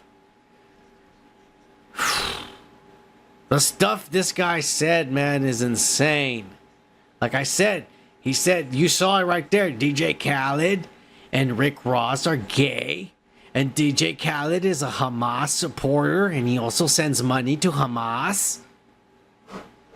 It's fucking insane, bro. That's how deep and how corrupt everything is. And you know what? Super Saiyan Joku, me and you have talked about this before. And we talked about this because we were talking about Juice WRLD and his death. How Juice WRLD died on the airplane. And he died. And he wasn't even dead when the airplane got busted. So, I've had a theory, and me and Joku were talking about it. And my proof of the theory is Juice WRLD. Because when Juice WRLD died, he died on a private jet on the runway when the DEA was busting them. This is what happened. They got on a private jet. They had gallons of codeine, gallons of bottles of liquid cocaine. They had pounds of weed, and because when you're in a private jet, you don't go through customs. Nobody checks you. You don't even go in the building of the airport. You go to the side on the gate, and you get on the plane. Nobody checks you. So that's a private jet. Well, the fucking pilots fucking saw what they brought onto the plane, and the pilots called it in, and they reported it when they were in the air. And so whenever they landed, the DEA and the drug enforcement agent was already waiting for them in the tarmac, and right away they went in. And when that happened, Juice WRLD freaked the fuck out. Nobody will tell you this, but this is what happened. Juice WRLD freaked the fuck out, and he said, man, if I'm going down, I'm going to be high as fuck. He was already high, but he freaked out because he just saw they were getting busted by the DEA. So he popped some fucking pills and he overdosed while they were getting busted. And since they were getting busted, the police didn't pay enough attention that he was overdosing and he died. This guy, during his interrogation, says that the rap industry is a front and they use the artist to smuggle drugs across the country and ship cocaine, ketamine, heroin, all the drugs, weed. That's how it's being moved across the country with rap artists that are touring their private jets. Do you all remember what Lil Wayne went to jail for? Because he had guns in his private jet. Tons of them. They were transporting guns.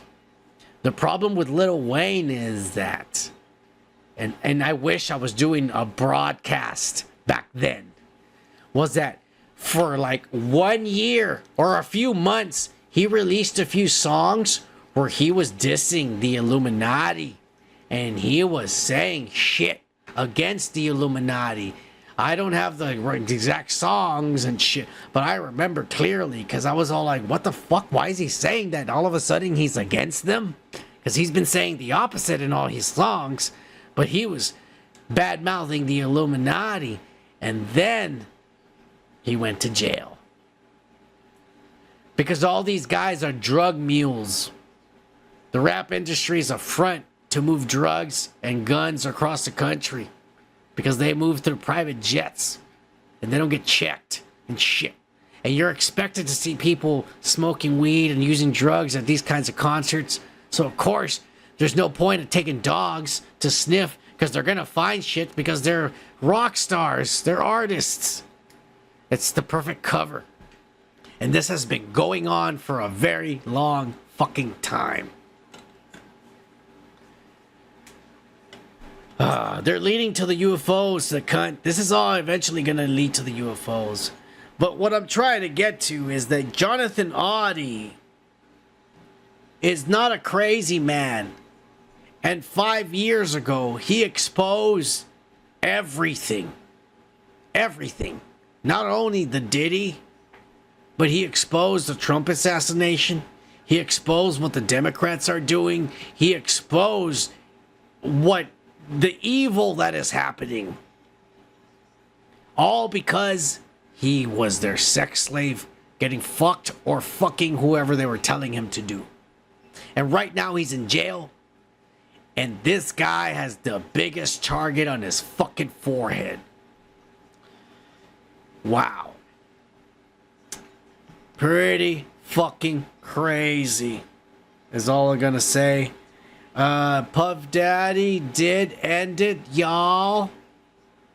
He left court this afternoon, and he looked at the jury and at the people, at the audience, and he made a little heart emoji with his hands, signifying kind of like, I love you, and it's in the bag.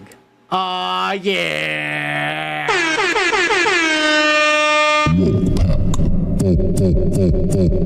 Live. Motherfucker, it's in the bag. Motherfucker, you're in the bag. You're in the bag for live, you son of a bitch.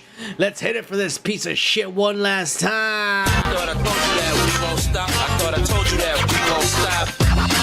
I thought I told you that we won't stop. I thought I told you that we won't stop. I thought I told you that we won't stop. I thought I told you that we won't stop. I thought I told you that we won't stop. I thought I told you that we won't stop. Cheers!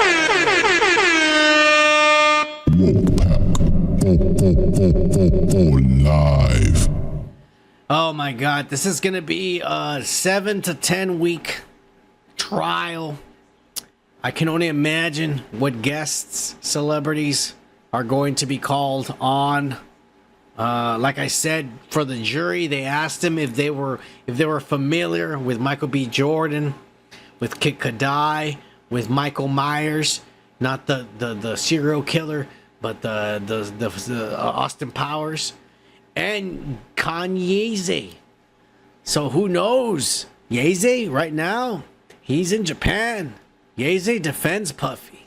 And there's a reason why Yeezy defends Puffy, because Yeezy is all about that life.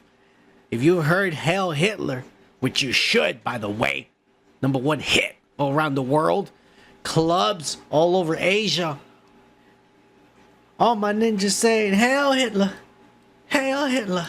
Oh yeah, it's a good song, man. He says it in that song. He's about that cuck life because he likes people to fuck his wife in front of him. So he's just like Diddy. He's about that life. So Kanye defends Diddy. Will Kanye be called? Who knows?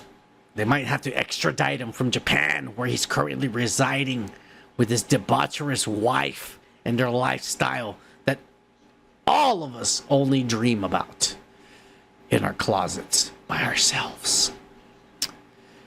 Oh well. Cheers, Diddy. Cheers, you sick, disgusting piece of shit. Cheers. But before I finish the weekly pop culture breakdown, let's end it with a bang. Since most of you have your cocks hard right now, after hearing all the juicy details of the Diddy trial. Let's end it with none other than 58-year-old Salma Hayek.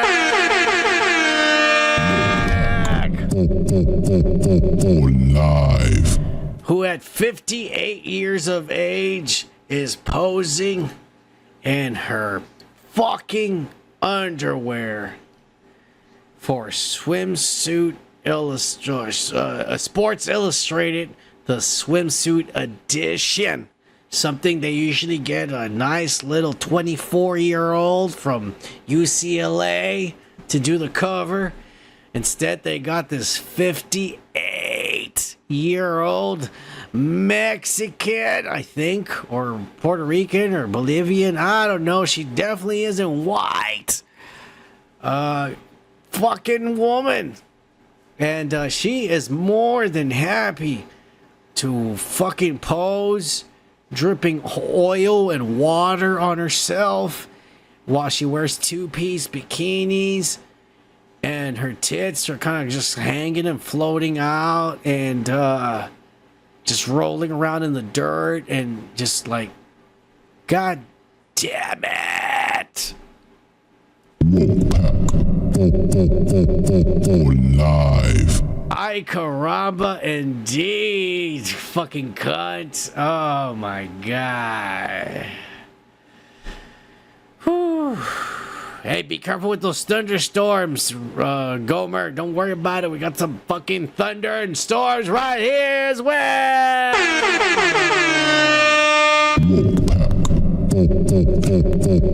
Live.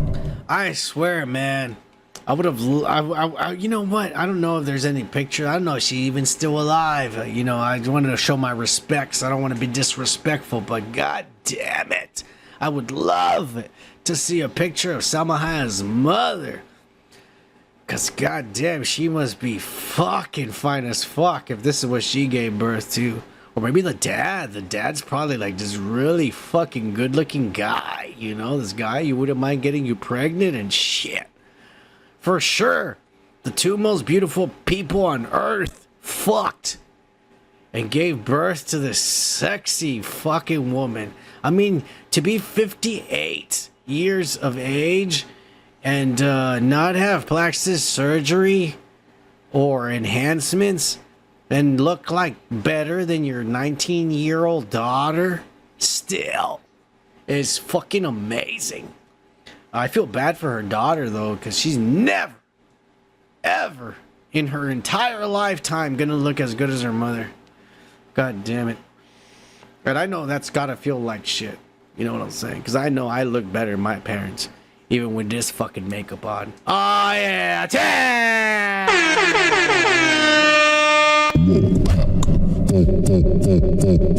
Live. Aphrodite incarnate. Sure, the cunt. I'll bite.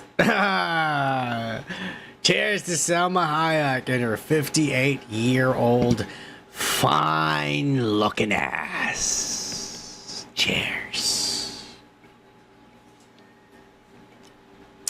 All right, we're done with the goddamn weekly pop culture breakdown. And you know what that means? That means we're gonna keep it going with the goddamn weekly comic book nerd shit.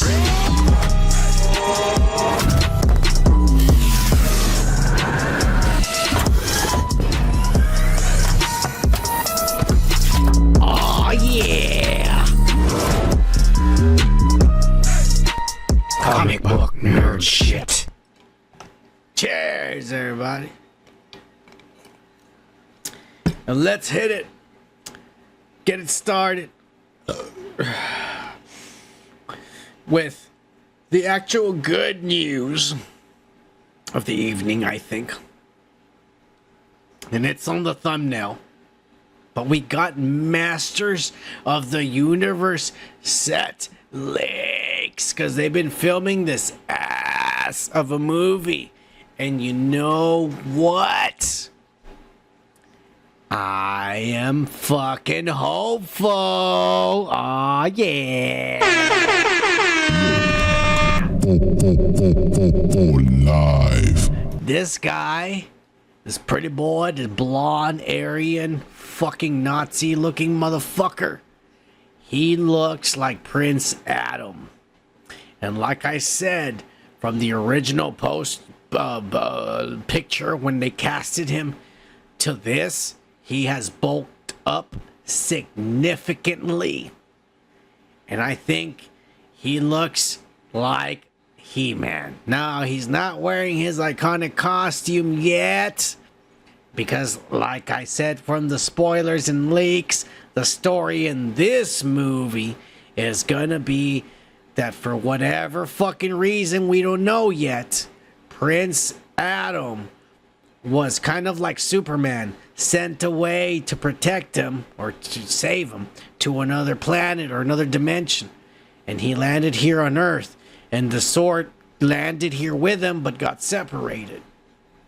He's been living here on Earth as a normal child, normal human being. I guess somebody adopted him or something. They found a kid like Superman.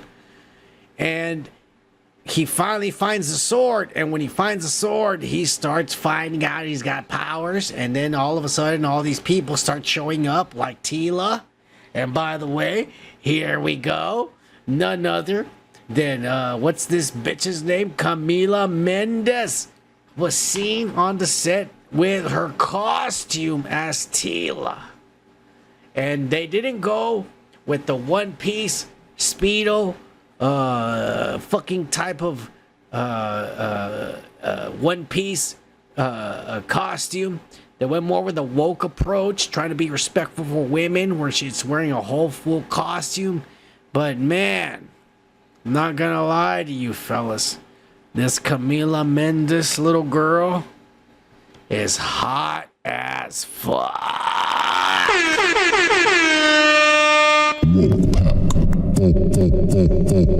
Live.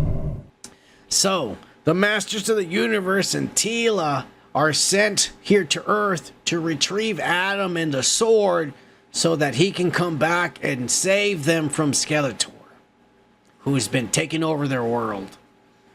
And so that's what's going to happen. Now, I am hoping they do not spend a lot of time over here in Earth. I really hope that they spend half, maybe a third of the movie on Earth, and then they go to Eternia, and he learns how to be He-Man, how to use the sword, how to use the Battle Cat, and then he learns how to be in a fucking little Speedo with no clothes on so he can be He-Man. Because he better look like He-Man. If he's wearing pants the way she is, I'm gonna get fucking pissed. Because, you know what?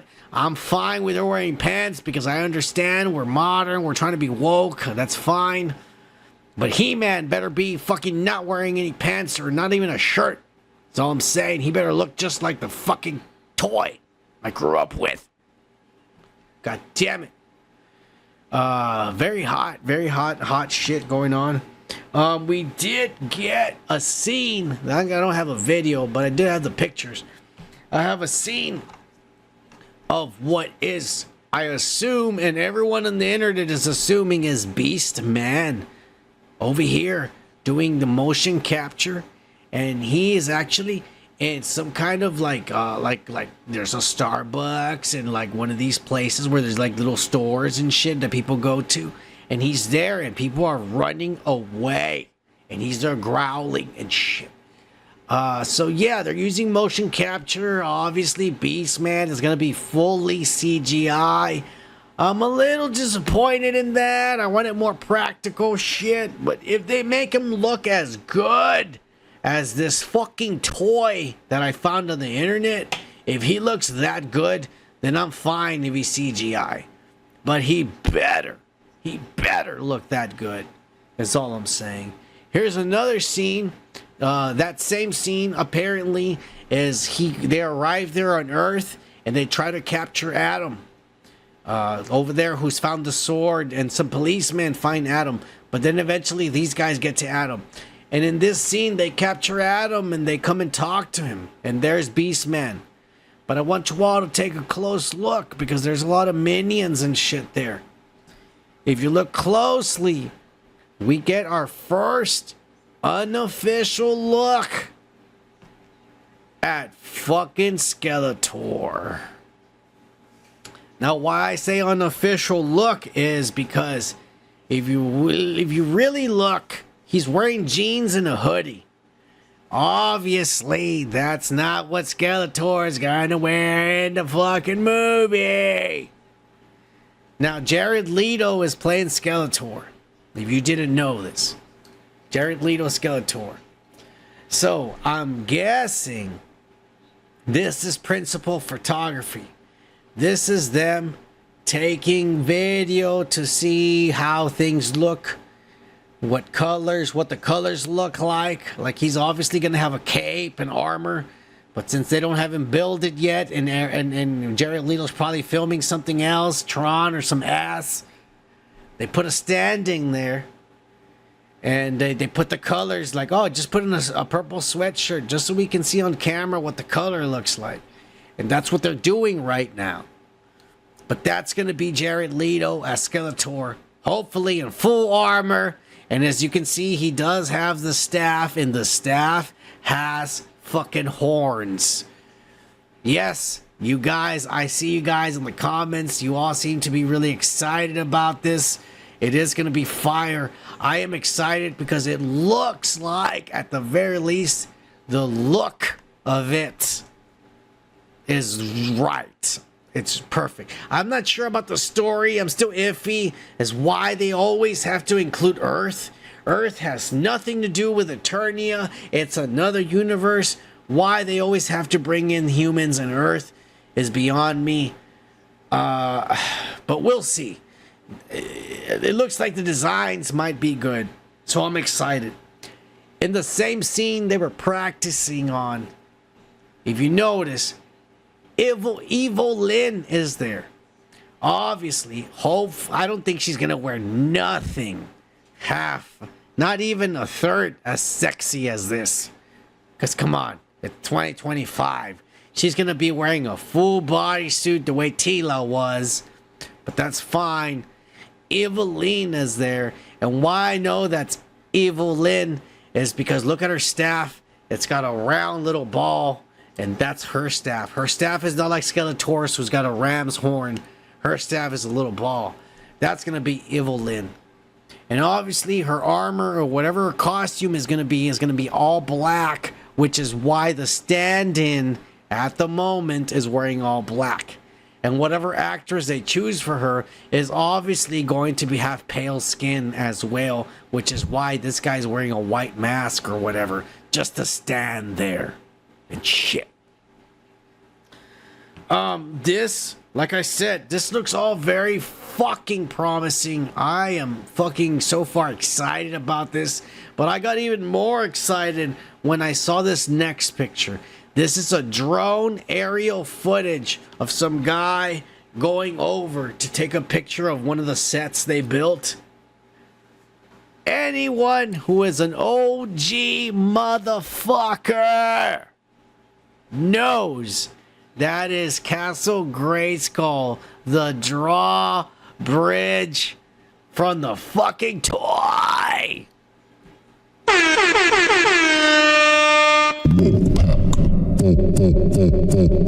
Live. Yo, I ain't gonna lie, I had fucking Castle Grayskull, bros. I did. I ain't lying to you. And it was the original one, because the picture that I have there, that is the second version of it. I don't know how they do it, where they have a first mold that they put out, and then they start selling, and they make another mold, and they make a better version, and then they start selling that one. I had the original one, motherfuckers. I had the drawbridge, the mouth that opened. And when I was in fucking middle school in art class, we had to make Halloween haunted houses. Like, we would make them small miniature haunted houses out of cardboard. You know, it was an art project. And I made my own Castle Grayskull, dude. And I made a fucking drawbridge with a skull with a mouth opening because I wanted it to look like the toy I had and shit. fucking dude. Castle Grayskull is in this movie. This movie already is better than anything they've ever done. Straight up. Dude, they better have Battle Cat. They better have Battle fucking Cat in this. They're gonna have Man at Arms. I know that much. I don't know if they're gonna have that wizard, that Wendigo or whatever that little wizard guy was, and shit. But man, this is gonna be good, bros. I fucking love this. I fucking love this. This is gonna be good. Finally, we might actually get a Masters of the Universe movie that is faithful to the adaptation. Cross our fingers is all I'm gonna say. Cheers to this, man.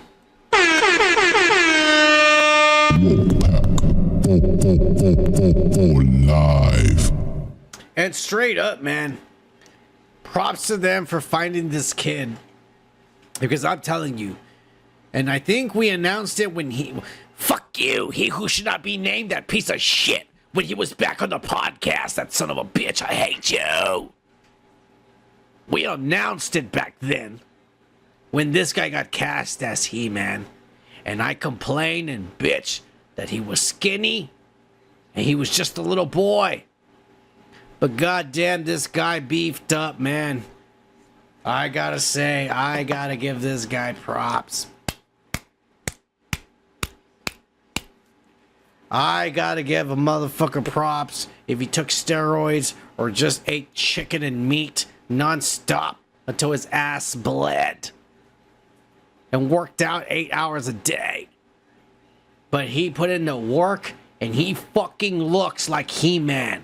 He looks like Adam and he looks like He-Man. Fuck yeah. I don't know who's evil in. I'll tell you what, man, because I found these pictures, because I didn't have much for the comic book shit, but I found this shit online. I'm going to do some more research and I'll have more information for you guys next week regarding this movie. Because I'm actually, and you know what, since they're filming this, there's going to be more. I'm probably going to get more shit for next week to show you whatever they film next week. I'm excited about this, man. I don't think I've been excited about a movie like Marvel comic book movie in a while, since like now that I've seen this. That sword, the sword by itself looks badass. It looks exactly like the goddamn cartoon. I think the edges should be a little pointier, you know, at the, you know, the little curves could come out a little bit more. But that sword looks absolutely fucking perfect. Orko, yes, the cunt. Orko, that little fucking wizard guy. I hope he's in it. Hey, you know, cause I'm a kid, bro. I was a kid when I saw He-Man and the Masters of the Universe. I was a little boy. So when I saw that, Orko was my favorite. And also when I saw Thundercats, that stupid little Smurf, this little cat, that was my favorite. But I was a little boy, you know, you like stupid shit like that. I probably would have liked Jar Jar Binks if I was a little boy during the prequels. But yeah. I like Orko. I hope they put him in it. That'd be so fucking dope. But at the very least, I really want Battle Cat. I really want Battle Cat. Beastman is cool. I like that he's in that. Shit, man. I can't wait to see this. I just hope Jared Leto doesn't fuck it up. I hope he gets a good voice. I don't mind if Jared Leto decides to not do the fucking, you know, man, I'm Skeletor. I don't mind if he decides not to do the fucking voice, if he does his own version. Because even though that is Skeletor and we all grew up with it, it is kind of a lame voice. It's kind of like Cobra Commanders. It's a comedic voice. You know what I'm saying? Mossman. I remember Mossman. I don't know what all these characters. I hope they bring a lot of these characters, man. If this is a hit, you know they'll make a sequel. But anyways, let's move on. We're gonna move on. Oh my god. And you know what? Before we move on, I'm gonna reach down here and grab myself another cold one.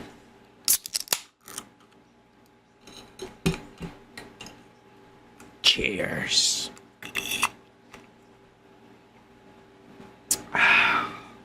And I need another cold one because we're about to get into the ass of the show. And you know, goddamn well, I am talking about none other than Mr.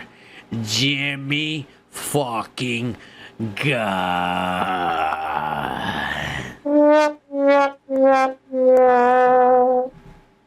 An autistic fucking idiot that is single-handedly going to bankrupt Warner Brothers and destroy a franchise and studio.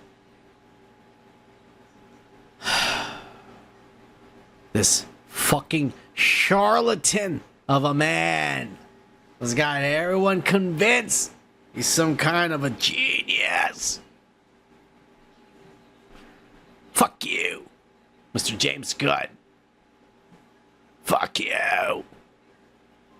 Oh shit, Gomer. Jar Jar's in the shop? Do they have dark Jar Jar? Fuck. I have to turn on my PlayStation and update it. God damn it. I'll do that later, Gomer. Yeah, anyways. Mr. Jimmy Gunn this week decided to show a 3-minute Superman trailer that, by the way, confirmed the entire spoilers we said on the previous week's episode. That's right. All the spoilers we said were all true, and they're all shown there in the fucking trailer he showed. And so now everything's exposed. This movie sucks ass. You don't believe me? Here's some fucking proof and more ass that you didn't even know existed. Because as proof was shown in this week's trailer, that the Kent farm, as we've all have grown to know it, where Martha and whatever the fuck Mr. Kent raised Clark Kent, where they raised him in a farm in Kentucky with all these cows. They taught him how to be a man and love America and Trump and shit. Well, guess what? Not in Mr. Gunn's universe, because the trailer confirms it. According to James Gunn, in his universe, Superman is gonna grow up in fucking white trash and a fucking, not even a double wide trailer, a half wide trailer with trash in the front yard and fucking 3-legged dogs pissing and shitting everywhere and cats on the roof and shit. That's right. It's not gonna be a farm. They're gonna live in a goddamn piece of shit trailer. That's where Superman's gonna grow up, and he's gonna be a trailer trash park coming out of 8 Mile, growing up right next to Eminem and Kim Basinger, getting fucked by Eminem's fucking friend who went to high school with him in 8 Mile and shit. That's the neighborhood Superman grew up in. Fuck you, James Gunn, you idiot. Yeah.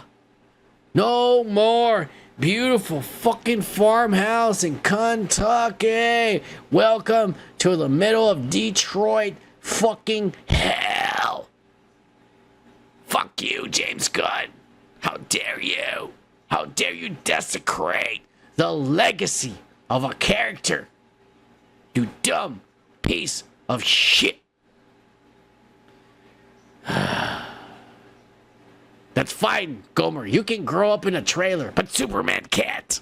All right. Superman needs to grow up in a farmhouse in Kentucky. Like a good boy in America. Don't worry about it, Gomer. It's okay. We're all trash, all right? This is pretend. Superheroes are better than us. Don't worry about it, Gomer. It's okay. I didn't grow up in a farmhouse either in Kentucky, all right? I grew up with Mexicans, and that's far worse than growing up in a fucking trailer.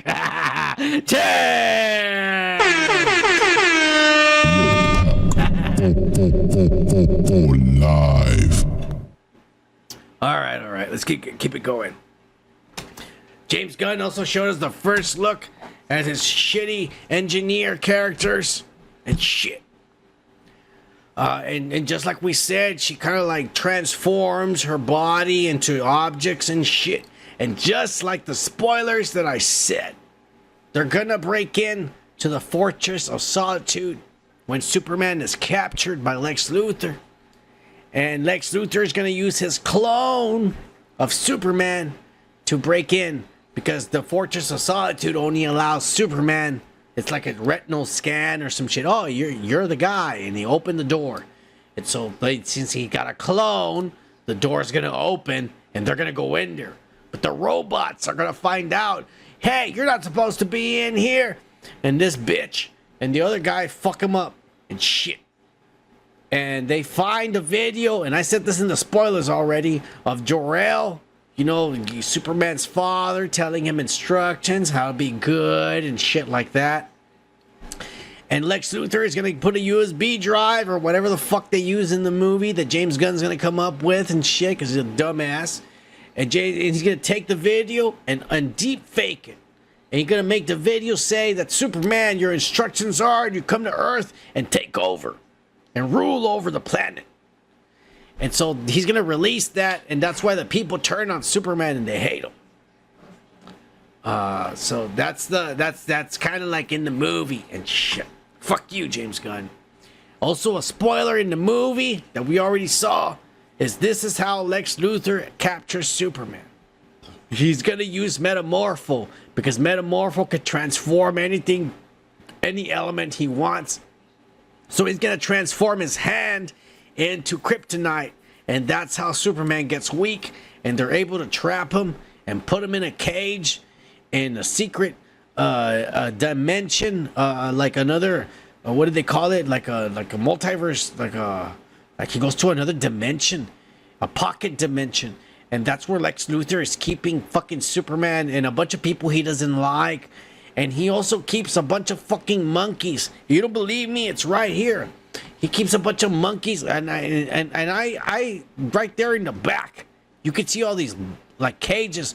You could see there's stuff in there.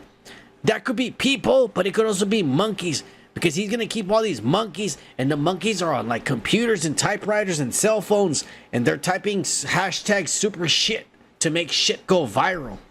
Oh, this movie's gonna be total fucking ass. If you want to know the whole movie, we said it last week. I'm not gonna go over it. Last week, I went over the whole fucking movie. I spoiled it. This movie is trash. This guy's an idiot.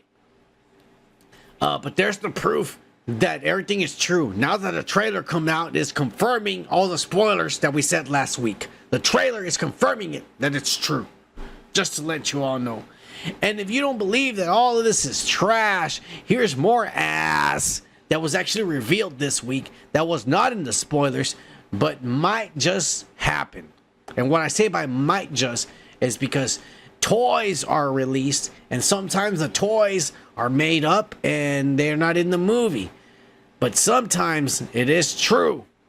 And apparently, if this toy is factual, and I've said already, Lex Luthor is going to wear an armor suit at the end to fight Superman, which he is wearing on this toy. There he is. He's wearing the suit, the armor suit, that he will fight Superman in the end, but lose in the end. But here is the shit I'm talking about. There will be a baby alien who will be named Baby Joey. I don't know if this is Martian Manhunter and maybe Lex Luthor is co-creating him in a lab, or I don't know if this is because since Lex Luthor is making Superman clones, this is one of the baby clones he's made, and they find him and they keep him as a pet or some shit like that. I don't know. But James Gunn has decided to make a baby green creature, clone, human alien of sorts, included in the movie, and his name will be Baby fucking Joey. God damn it.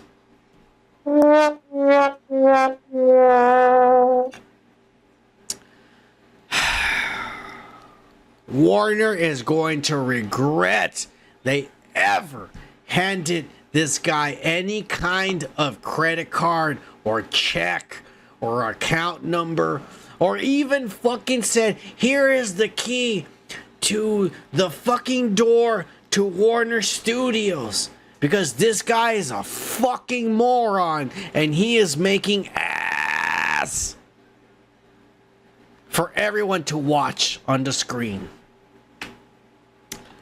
And if you still don't believe me, if you still say, oh, Son of Man is one of these fucking haters, he didn't even like the Guardians of the Galaxy, fuck you. I liked the first one, and that was it. The second one sucked ass from start to finish, and it was bullshit.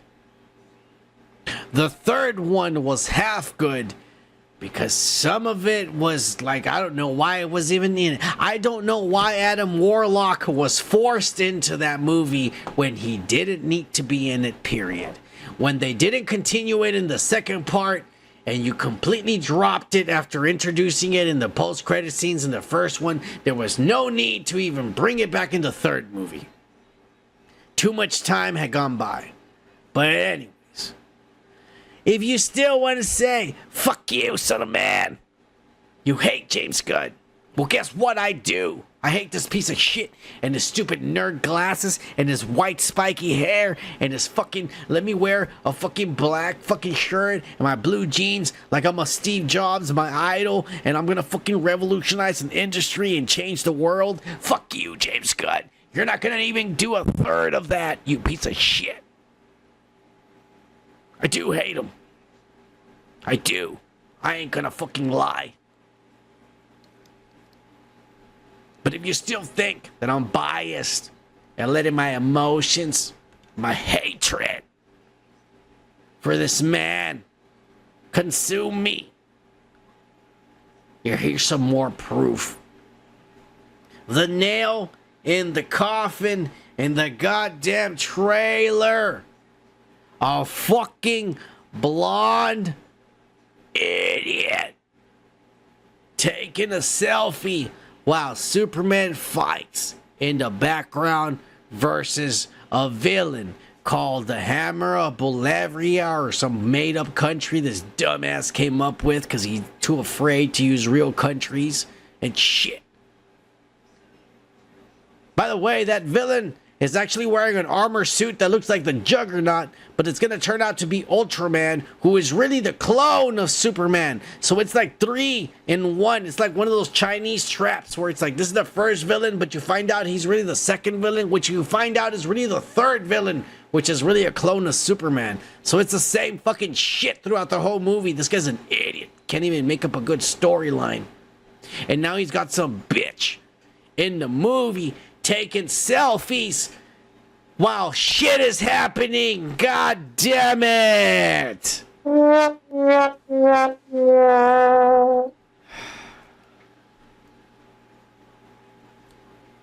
This movie is coming out in between Jurassic fucking World Rebirth and Fantastic Four: First Steps.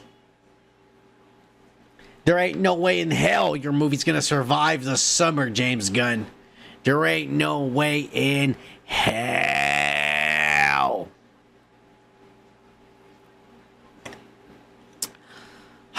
I revel in the fact that you will fail in the face of everyone who has ever known you. Cheers, Wolfpack. Wolfpack. Oh, live. All right, let's keep it moving along. And this week, we were shown a Spider-Man Noir fucking trailer.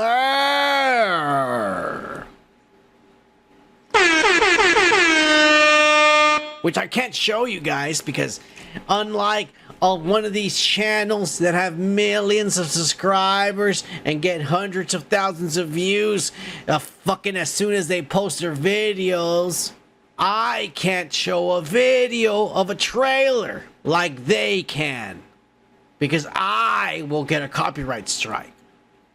But people like Heavy Spoilers and fucking Eric Voss and the New Rock Stars and that other British motherfucker and the black guy and that lesbian, all those motherfuckers can show the goddamn trailer and not get a single fucking strike.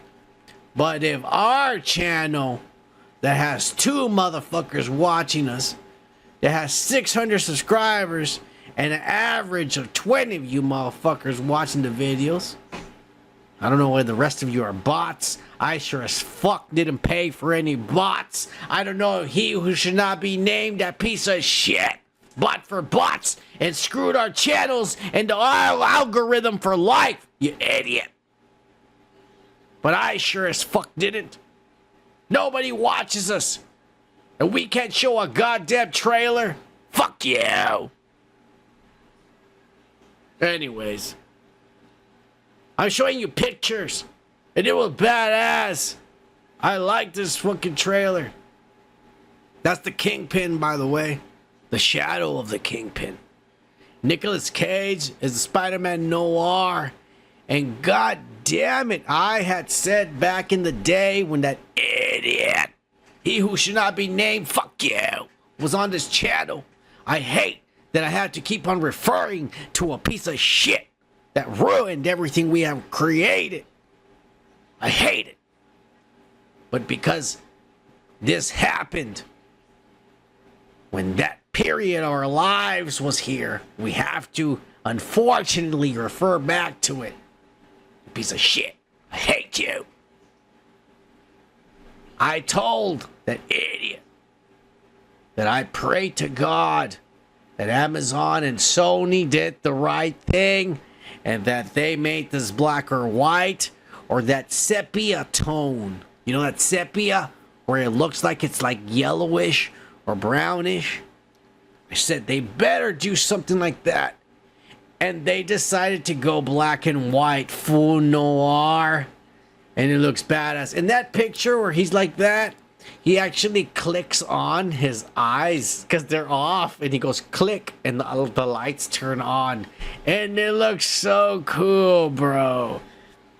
Nicolas Cage is going to kill this. They're going to be good, bro. I'm excited. Amazon has good production. They say Amazon has been very wasteful at the money they spend on their productions. But that's a good thing.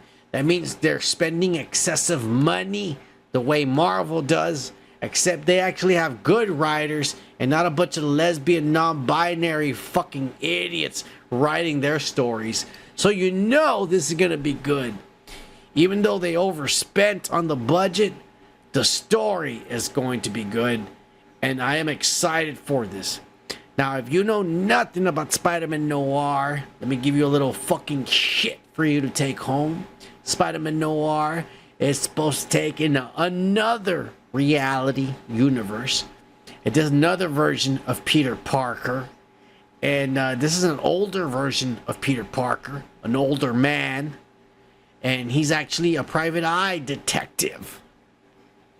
And what happens to him, and he actually gets bitten by a spider demon. That's right. It's an interdimensional spider demon that bites him and gives him powers. It's not a mutated spider that was created in a lab. This is like some kind of demon and shit that bites him and like almost possesses him and shit. And so we will see if they take that route or if they just go with a mutated spider and go simple. They're going to be interesting. Obviously, the Kingpin's going to be different. They're supposed to be the Sandman's going to be in this. But the Sandman in this version is different. He doesn't turn into sand. I think he turns into stone. So he might be like the Stone Man. Another reality, so everything's a little different. I think there's no Mary Jane. There's going to be a little Asian girl. It's going to be a hottie. He's going to be all over it. You know Nicolas Cage. He has a thing for little Asian girls. When he was 49, he went ahead and started dating a 19-year-old waitress, Asian, Chinese, foreign. Her father's parents were foreign. And he ended up marrying her. Right now, he's like almost like 85 years old, and this little bitch is like 40-something. He's still fucking the shit out of her. And so, yeah, he picked his cards right. And I think that's what they're going for the story, too. The little Asian girl there is going to sing in a nightclub, kind of like the way Jessica Rabbit does. But it's going to be a little Asian girl, not Jessica Rabbit, Jessica Asian or some shit. I don't know. I know what rabbits are not in Asia. I don't know what kind of Jessica Panda. It's going to be like Jessica Panda and ass. So we'll see. We'll see how this turns out. I am really hopeful for it. I think it's going to be good. It's going to be good. Cheers to Nicolas Cage. About time he became something good. Come back as Ghost Rider later, but we'll talk about that another day.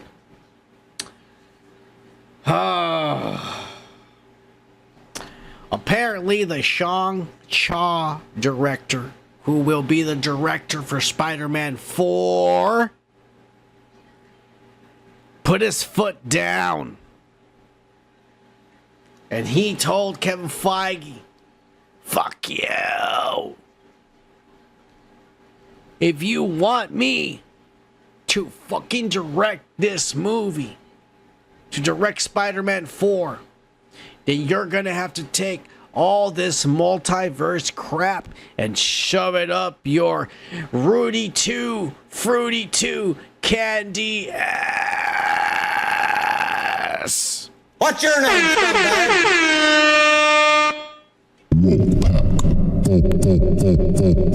Live. If you want me to direct this movie, there ain't gonna be no multiverse, bitch. There ain't gonna be no Venom. There ain't gonna be no symbiotes. There ain't gonna be no Carnage. I ain't gonna have no Tobey Maguire, no Andrew Garfield, no Madam Web, and none of these other fucking Spider Women. I don't even want no Black Miles Morales in my fucking movie. Kevin Feige, fuck you. I'm putting my foot down. That's what this Asian dude said. And since they have to start filming the movie like fucking last month, if it's gonna be released on time, they pretty much had to fucking give in to this guy's demands. And so once again, the Spider-Man 4 movie was changed. And it will no longer be some crazy ass multiversal symbiote war movie with all these characters from the fucking multiverse and the fucking Venomverse and all this ass that Sony was shitting out their fucking pee hole. All of that was taken out. And now, Daniel Dustin over here, Shang-Chi director, is going to direct a more grounded Spider-Man movie that will now feature bunch of fucking Asian people. Bunch of Asian actors none of us have ever heard of, but if you live in the countries of Japanese or China, you might have heard of some of the actors that are going to be on this movie. But since we're American here in this channel, we're not going to mention none of these assholes because we ain't going to know who the fuck we're talking about anyways. But apparently, the villain is going to be Mr. Negative. Just like in the game we recently played from start to finish. There is a playlist. Please go watch it and give us some more views and clicks and likes. Aw, yeah. Click on that shit right now. Cheers. Anyways. I mean, Mr. Negative is an okay diversity, fucking woke villain. I'm not really excited about it. I mean, I honestly, I think after the last 3 movies, they cannot top the last one. This is gonna be shit regardless of what they do. Because the last one was so goddamn good, you cannot beat it. No matter how hard you try. Plain and simple. So I don't know. I guess Mr. Negative Spider-Man is gonna be called Brand New Day. This could just be a bunch of ass. It could be lying. Who knows? I will tell you one thing, motherfuckers, is that today, a new rumor / spoiler, supposed, came out. And that is, we already knew that Sadie Sink, that little red-headed ginger girl from Stranger Things that was hired to be in Spider-Man Brand New Day, everybody was speculating she's gonna be Mary Jane because she's a redhead. Well, guess what? Today, they said this little girl is going to be in Spider-Man 4 as none other than... Oh shit, I pressed the wrong button here. I'm sorry. And again, I have to do this fucking all like normal and shit. Fuck you. The rumor today is that she is going to play none other than Mayday Parker. Spider-Girl. The daughter... the interdimensional daughter of Tobey Maguire and Kirsten Dunst. Spider-Woman.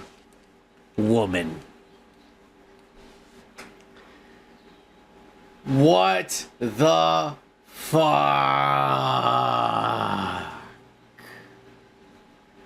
Holy shit. Now, when they first said they contacted this little girl to be in the MCU, everybody thought she was going to be Jean Grey because they were looking for young X-Men. And then when they said, well, she got hired to be in the Spider-Man movie, everybody said she's going to be Mary Jane. Talk about a fucking swerve if this is true. She is going to be Mayday Parker, the daughter of Peter and Mary Jane. But Tobey Maguire Peter and Kirsten Dunst Mary Jane. Wow.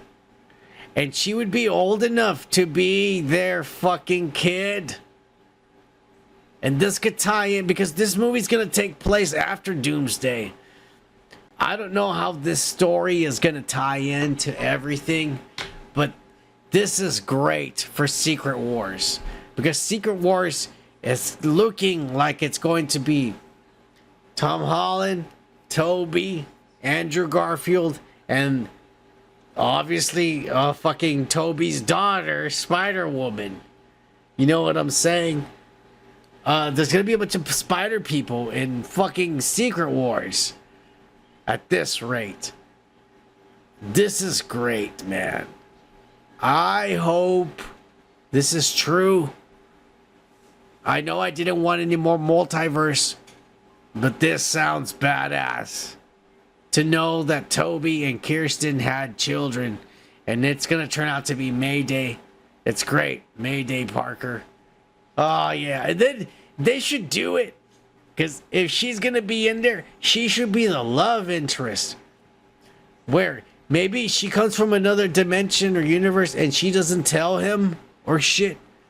She's just there, like, doing reconnaissance. Maybe her dad told her, hey, go over there and see what he's up to because we're going to need his help. And she goes over there. But they fall in love. And so she ends up being his Mary Jane. But she's not Mary Jane, she's Mayday. And then he freaks out when he finds out, well, you're my brother, my brother's daughter from another dimension, or my daughter from another dimension. That's so crazy, you know? They could do so many cool things if this is true with this story. Time will only tell. Time will only fucking tell. But we know this little girl is going to be in this movie. We don't know for a fact what character she's going to be. People say Mary Jane.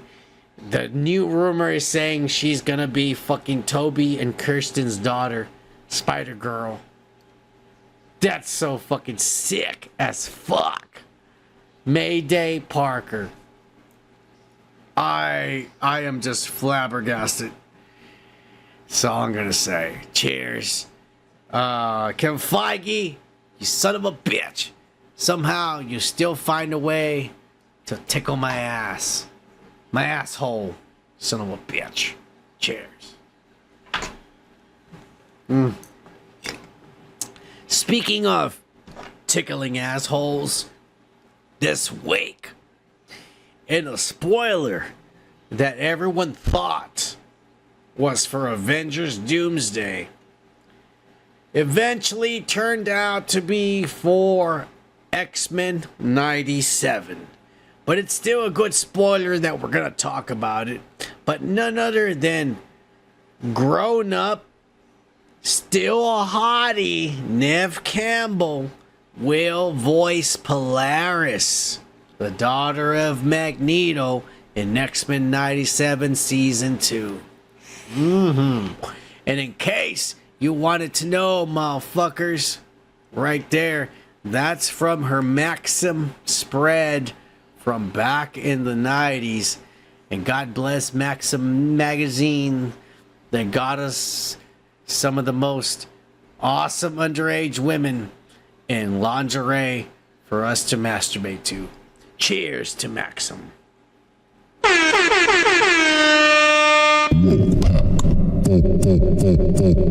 Live. Yeah, Neve Campbell is gonna voice Polaris, so Polaris is gonna come in for season 2. That's fucking dope as fuck. I am personally still hoping to see this both in animated and live action. But I want to see a true family reunion. And I genuinely think that Wolverine and the X-Men, the animated series that's called Wolverine and the X-Men, that only lasted one season, and god damn it, I swear to God, that deserves a second 3. It deserves 3 seasons, for fuck's sakes. It's one of the best written. I like the animation style, but it's one of the best written shows in X-Men shows in a long time. Wolverine and the X-Men showed the family reunion. They showed basically Magneto with Scarlet Witch and Pietro and fucking Polaris. All 4 of them together, the whole family. And I've been waiting for a family reunion, House of M, like this, either animated or live action, for a long time. I would love it if X-Men 97 does this, where they're all together. And I would love it if they do this in Secret Wars. If they do this in Secret Wars, it's badass. To house the House of M in Secret Wars. That would be dope. But I don't know. I think it's possible, at least in the animated series. I hope they do it. But at least it's cool to know that Polaris is going to be at least in season 2. Polaris is the other daughter of Magneto. She has the same powers as Magneto, except she's kind of bipolar and has no control of her fucking psychic or her self, basically. She's a loose cannon. and most of the time they keep her fucking, sedated or some shit. She's kind of fucked in the head. But yeah, most of them are. Speaking of fucked in the head, being drunks, problematics, and probably just being the son of man, basically. And there ain't nothing wrong with being the son of man, motherfuckers. I'll just let you know right now, I feel goddamn blessed that the son of man thrives and lives inside of this body. I do. But speaking of bodies, none other than Christian Ritter has officially stated and coming back for Daredevil Born Again Season 2. Oh yeah.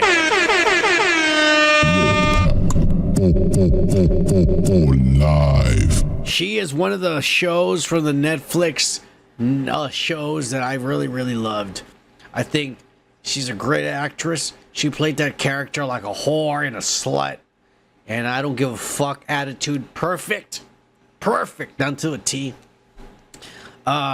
You rooted for her, but at the same time, you were kind of like, this chick is fucking worthless. Yeah, you know what I'm saying? And she was perfect. She was everything she did was I think she was great as a character. I think the story, the villain was perfect. The Purple Man was one of the best villains they ever chose, and I think it's one of the David Tennant, a Doctor Strange, Doctor Who, or whatever the fuck. David Tennant did amazing as the Purple Man. I loved it. It was great. She's coming back for season 2. And they're saying there's going to be more cameos from more heroes. Obviously, that means we're going to get Luke Cage. And we're going to get fucking, what's his name? Danny Rand. The Iron Fist as well. And since he's coming back, it's going to be the same actors from the Netflix ones coming back as well as cameos for Daredevil Born Again Season 2. Remember, Season 2 is going to pertain with Fisk now making vigilanteism illegal, and anybody who runs around with a mask in Hell's Kitchen or New York is going to face the authority or the law and shit. And that's what's going to go down for this. This chick is fucking badass. I can't wait to see Season 2. Season 1 is badass. If you haven't seen Daredevil Season 1 Born Again, even though, and I will admit this, the Netflix Daredevil is still far superior to this Marvel one. This Marvel one is good. It's good enough to watch. It's a good enough continuation because it's a continuation. It is supposed to be a continuation of the Netflix one. It's good enough to watch. I'm happy with it. Kevin Feige obviously does love Daredevil, that he fucking fired everybody and reshot everything and delayed it for another year and gave us, instead of 18 episodes, he gave us 9 episodes of a good fucking season. It's not as good as the Netflix. I will always say that. Netflix is way superior and way more adult and gorier. I think the cinematography in general in the Netflix ones is way better. There was the last 2 or 3 episodes in the Daredevil. I think what happens he has different directors. I think that's what's going on. Every episode is a different director. Because the last 2 or 3 episodes on the Marvel Disney one were really, cinematography wise, were really good. But I can tell you the first 2 or 3 episodes of this series, I'm not talking about the story, cinematography wise, are amateurish. Especially the first episode is very amateurish. It's very like it just doesn't look good compared to what you're supposed to look on TV or on Disney Plus. It's just like, who the fuck shot this? Did they shoot this with a camcorder? What the fuck did they do? It just looks really amateurish. The last few episodes look really good, and I think I think they choose directors for each episode, and I think that's what's going on with this Disney series. The last few directors obviously have more experience and gave us a better visual, I think. And that's where this series fails. But the story is really good. Go watch it. It's good enough for you to watch. I'll just put it like that. All right. We did get more ass. And we did get an Ironheart fucking trailer. And this is something that I said last week that Kevin Feige has been pushing underneath the radar because they think it's ass. They do. It looked good, but you know, you can make any trailer look good. They showed Anthony Ramos as the Red Hood and shit. And they did show him transforming, you know, that obviously there's some kind of supernatural element to it and shit. Last week, I did show you the leaked real image of Mephisto from the show.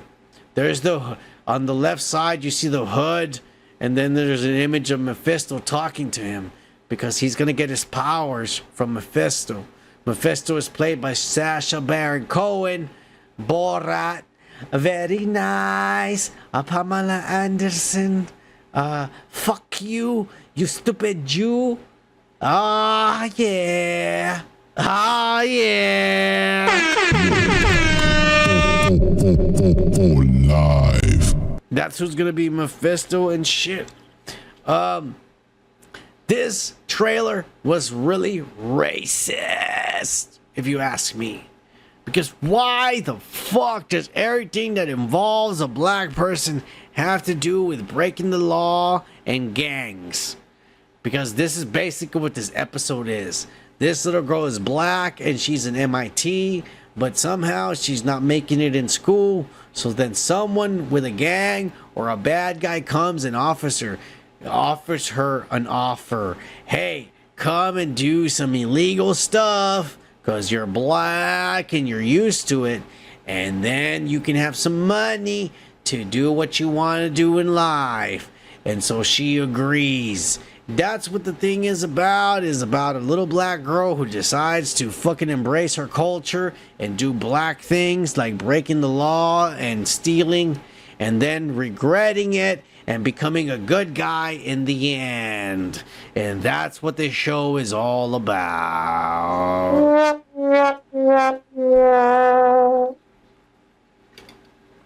Like I said, this show comes out in literally 3 weeks. Marvel, this is the first advertisement they've ever done for this. Yeah, the first advertisement. This comes out in 3 weeks. And the rumor is Kevin Feige doesn't like this. He says this is woke ass. And he doesn't want anything to do with it. But unfortunately, because it's already filmed and he doesn't want to spend any more money on reshoots, because it's too late. They're going to put it out anyways. But he wants to put it out under the radar with as little advertisement as possible, so that as little fans see it as possible. So that way, she's still kind of in the universe, but nobody kind of sort of didn't see her show. You know what I'm saying? I mean, if that's the best strategy you could come up with, then okay. But I already stated, I don't like to do reviews, because everyone does reviews, and we don't do this show till the end of the week. And by the time the end of the week is, everyone's already reviewed it on Monday and Tuesday. And so there's nothing I could say that's any different than those assholes. But this show is going to suck so much fucking ass that we're going to review it every Friday. And I am going to tear it a new asshole every goddamn fucking week. Cheers to that.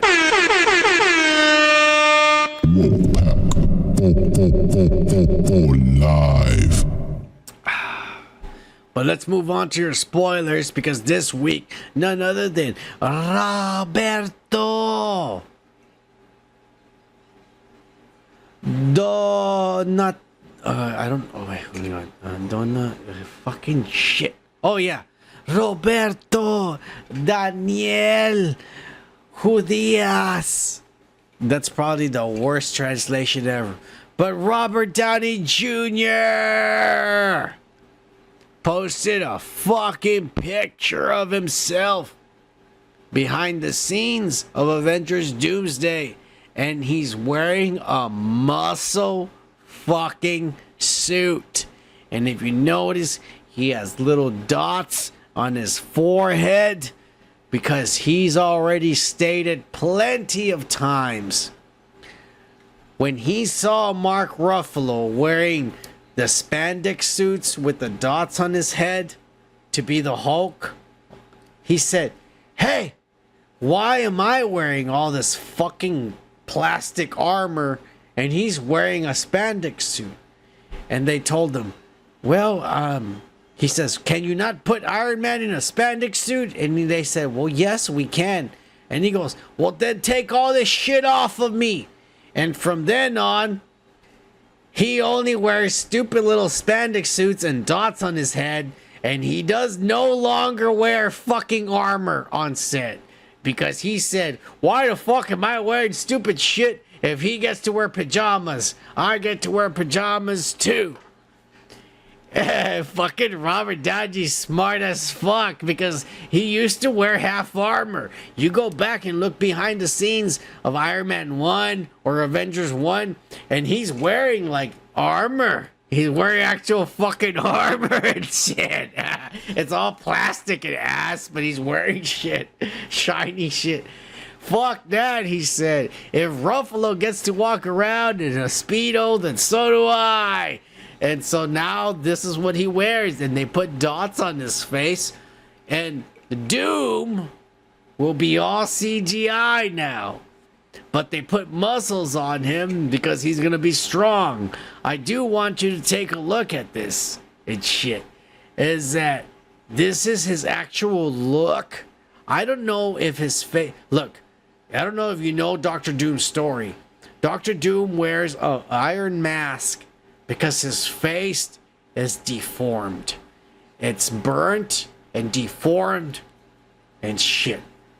That's why he wears a mask, because he doesn't like how he looks. He's very conscious of how he looks. He looks like his face is melted. Half of his face is fucked up.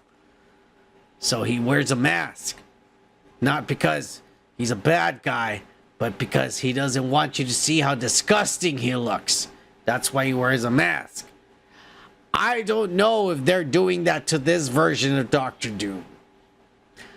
I don't know if he's going to have a normal face, and that's his haircut, and he's just going to look like Tony Stark, because, you know, Iron Man wears an iron mask, so Dr. Doom would wear a mask, and then when it comes off, he's regular, not fucked up Tony Stark, but with a short haircut and older, because he has aged after the years that have passed by.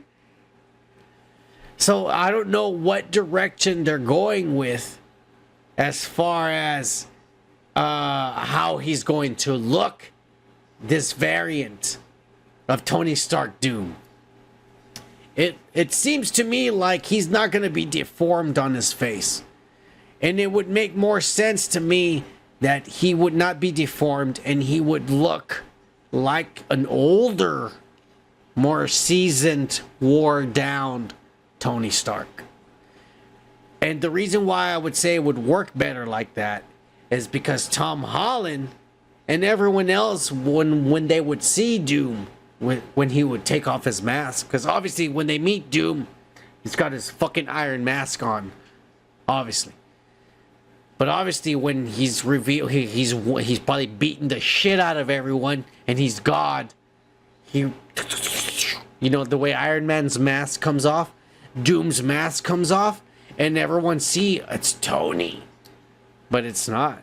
You know, it's a different variant, and it's Victor Von Doom. That would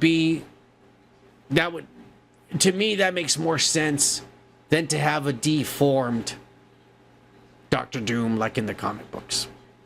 And that way, when Spider-Man, Tom Holland, sees Doom take off his mask and see Tony, it's more impactful for him. Mr. Stark, you're back. I don't know. Child.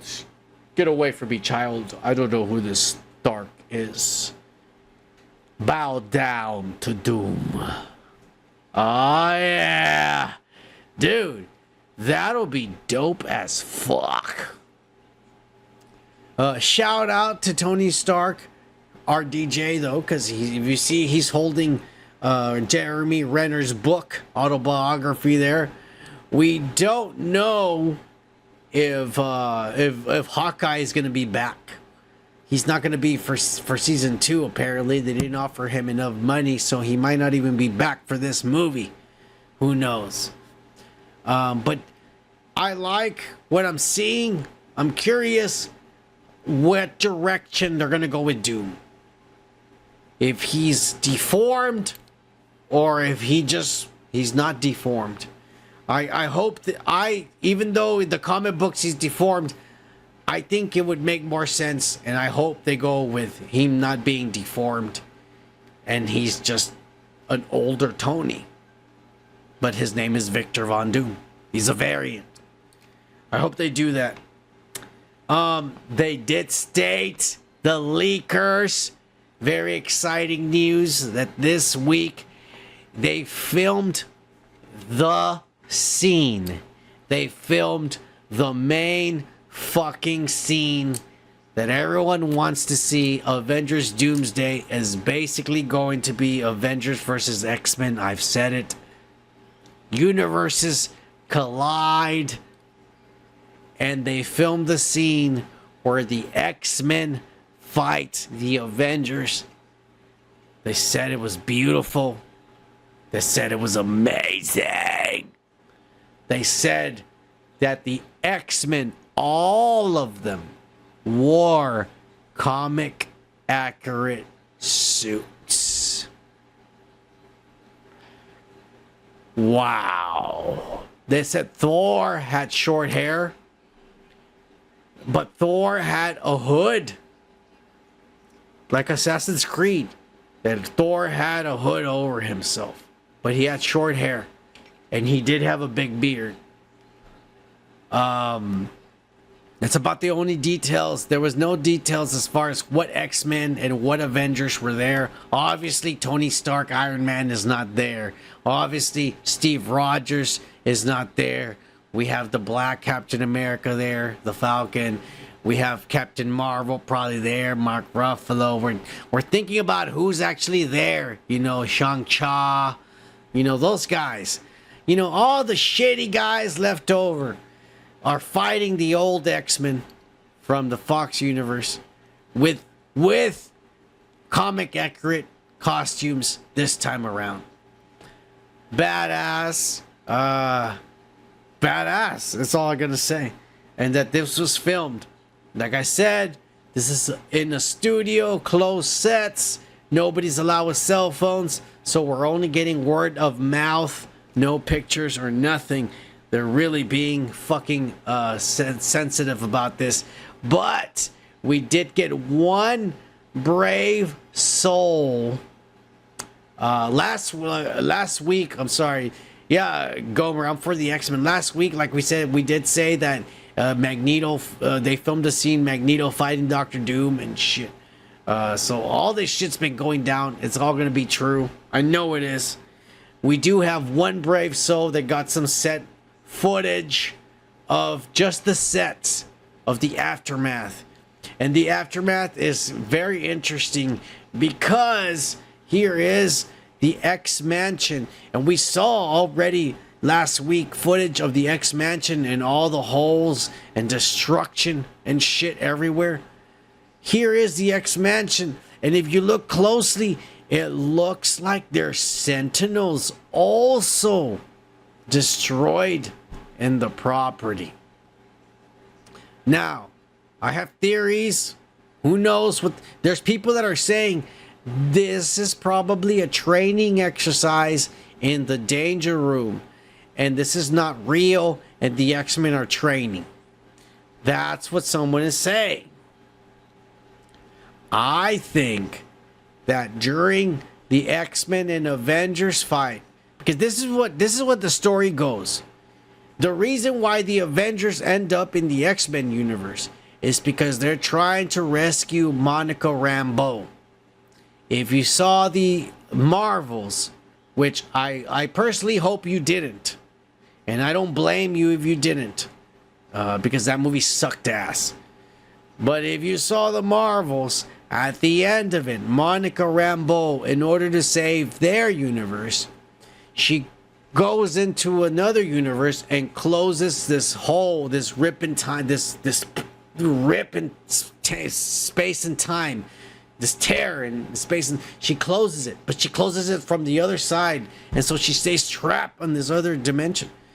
And where she ends up in is the Fox X-Men universe. That's where she ends up in. That's where Beast Kelsey Grammer is at, that we've seen. And so the reason why the Avengers end up in the X-Men universe is because they're trying to rescue Monica Rambeau. They find a way to travel over there. They go over there.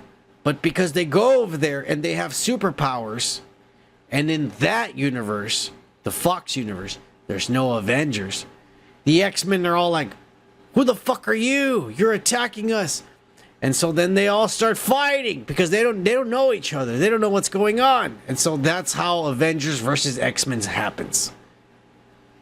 Eventually, they're going to team up against Doctor Doom because Doctor Doom, Robert Downey Jr., is trying to go to the TVA to basically get the power of Loki in order to recreate everything. Because Robert Downey Jr., Dr. Doom, figures out that there's nothing they can do. Everything is going to die. Everything is going to be destroyed, and there's absolutely nothing, not even the TVA, can do. And so the only thing he figures out to do is to get Loki's power and to become God and recreate everything. Let everything get destroyed and then recreate everything again and put everyone in there. And that's what he's going to do. That's what's going to happen.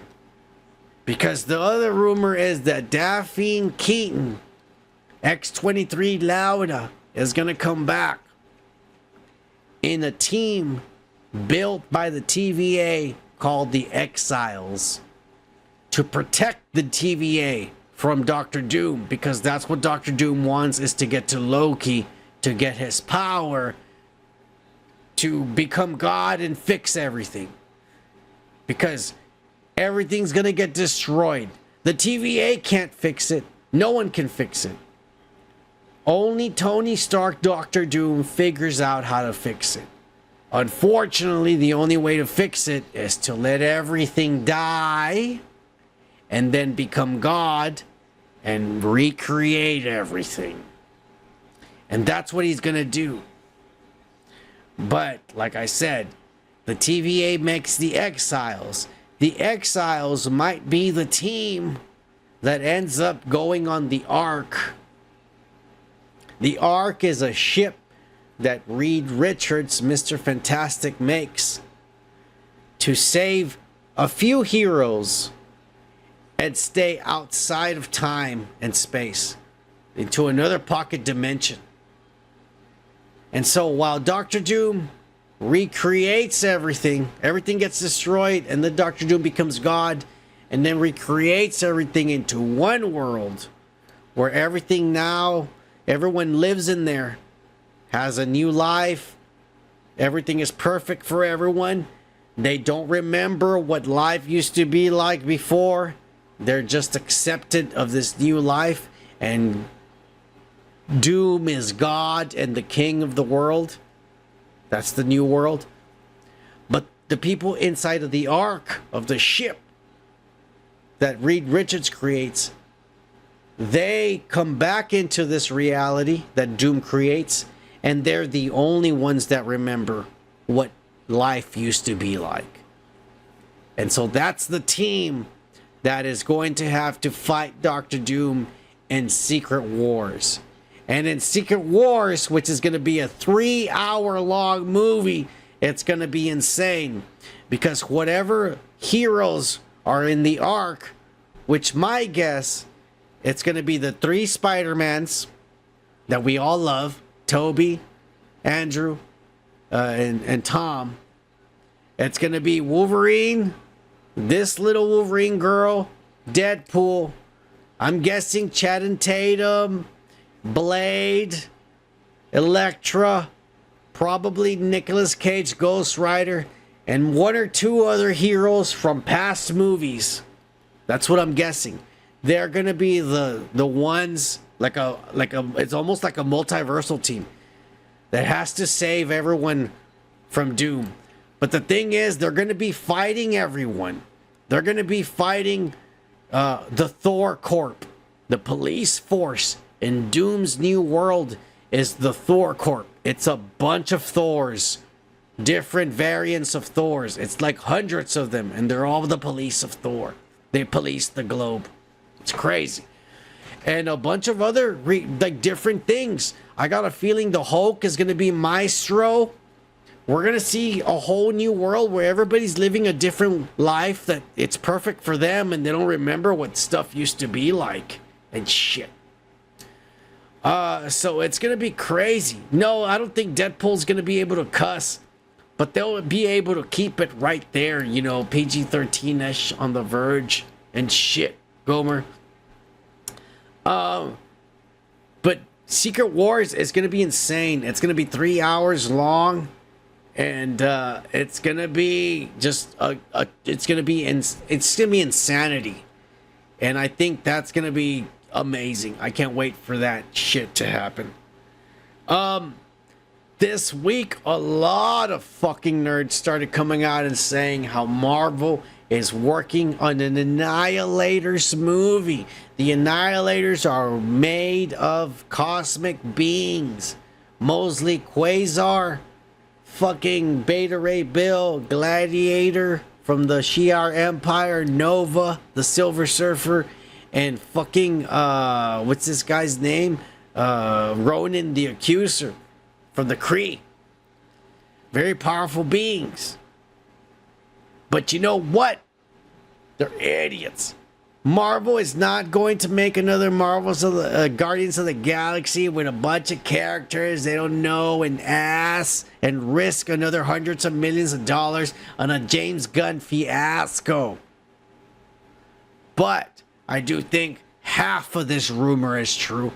I think the Annihilators are coming, and they're probably coming in Secret Wars. This is probably a team like another police force that Dr. Doom is going to have. You know, Secret Wars is going to have tons of characters. Tons of fucking characters. Tons of variants. We're going to get Chris Evans, Captain Hydra. We're going to get several Tony Stark variants. Different Iron Mans. We're going to get tons of different characters. Characters that we'll never ever see in the MCU ever again.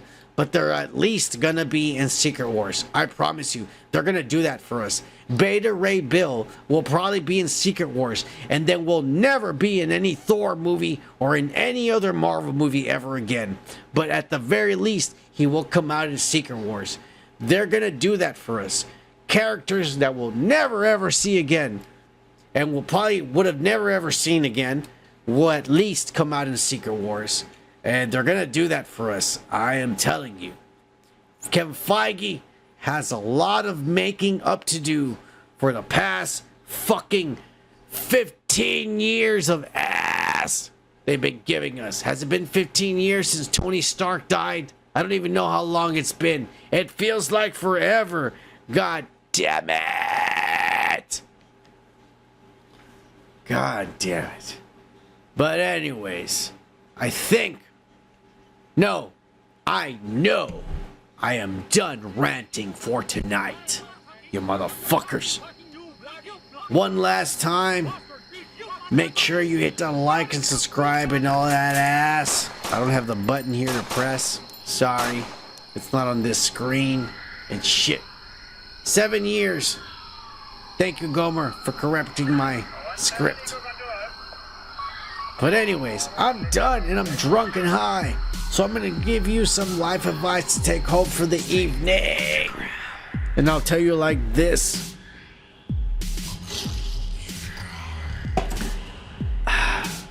Live life like if nothing matters. Because the moment you pay attention or give your feelings to something, then that will take over the entire fucking day.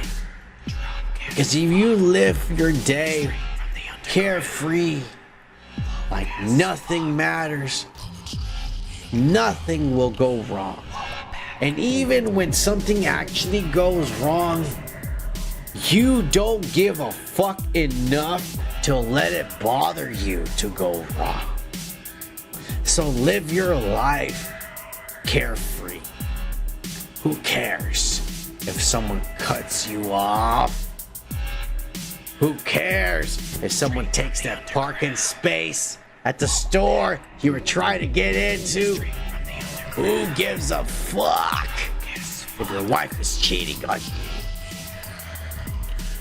Don't give a fuck about nothing. And then nothing can hurt or bother you. Cheers, son of man. And I'll see you next week. Welcome back. Live. What the fuck, man? Fucking running like lady, eh?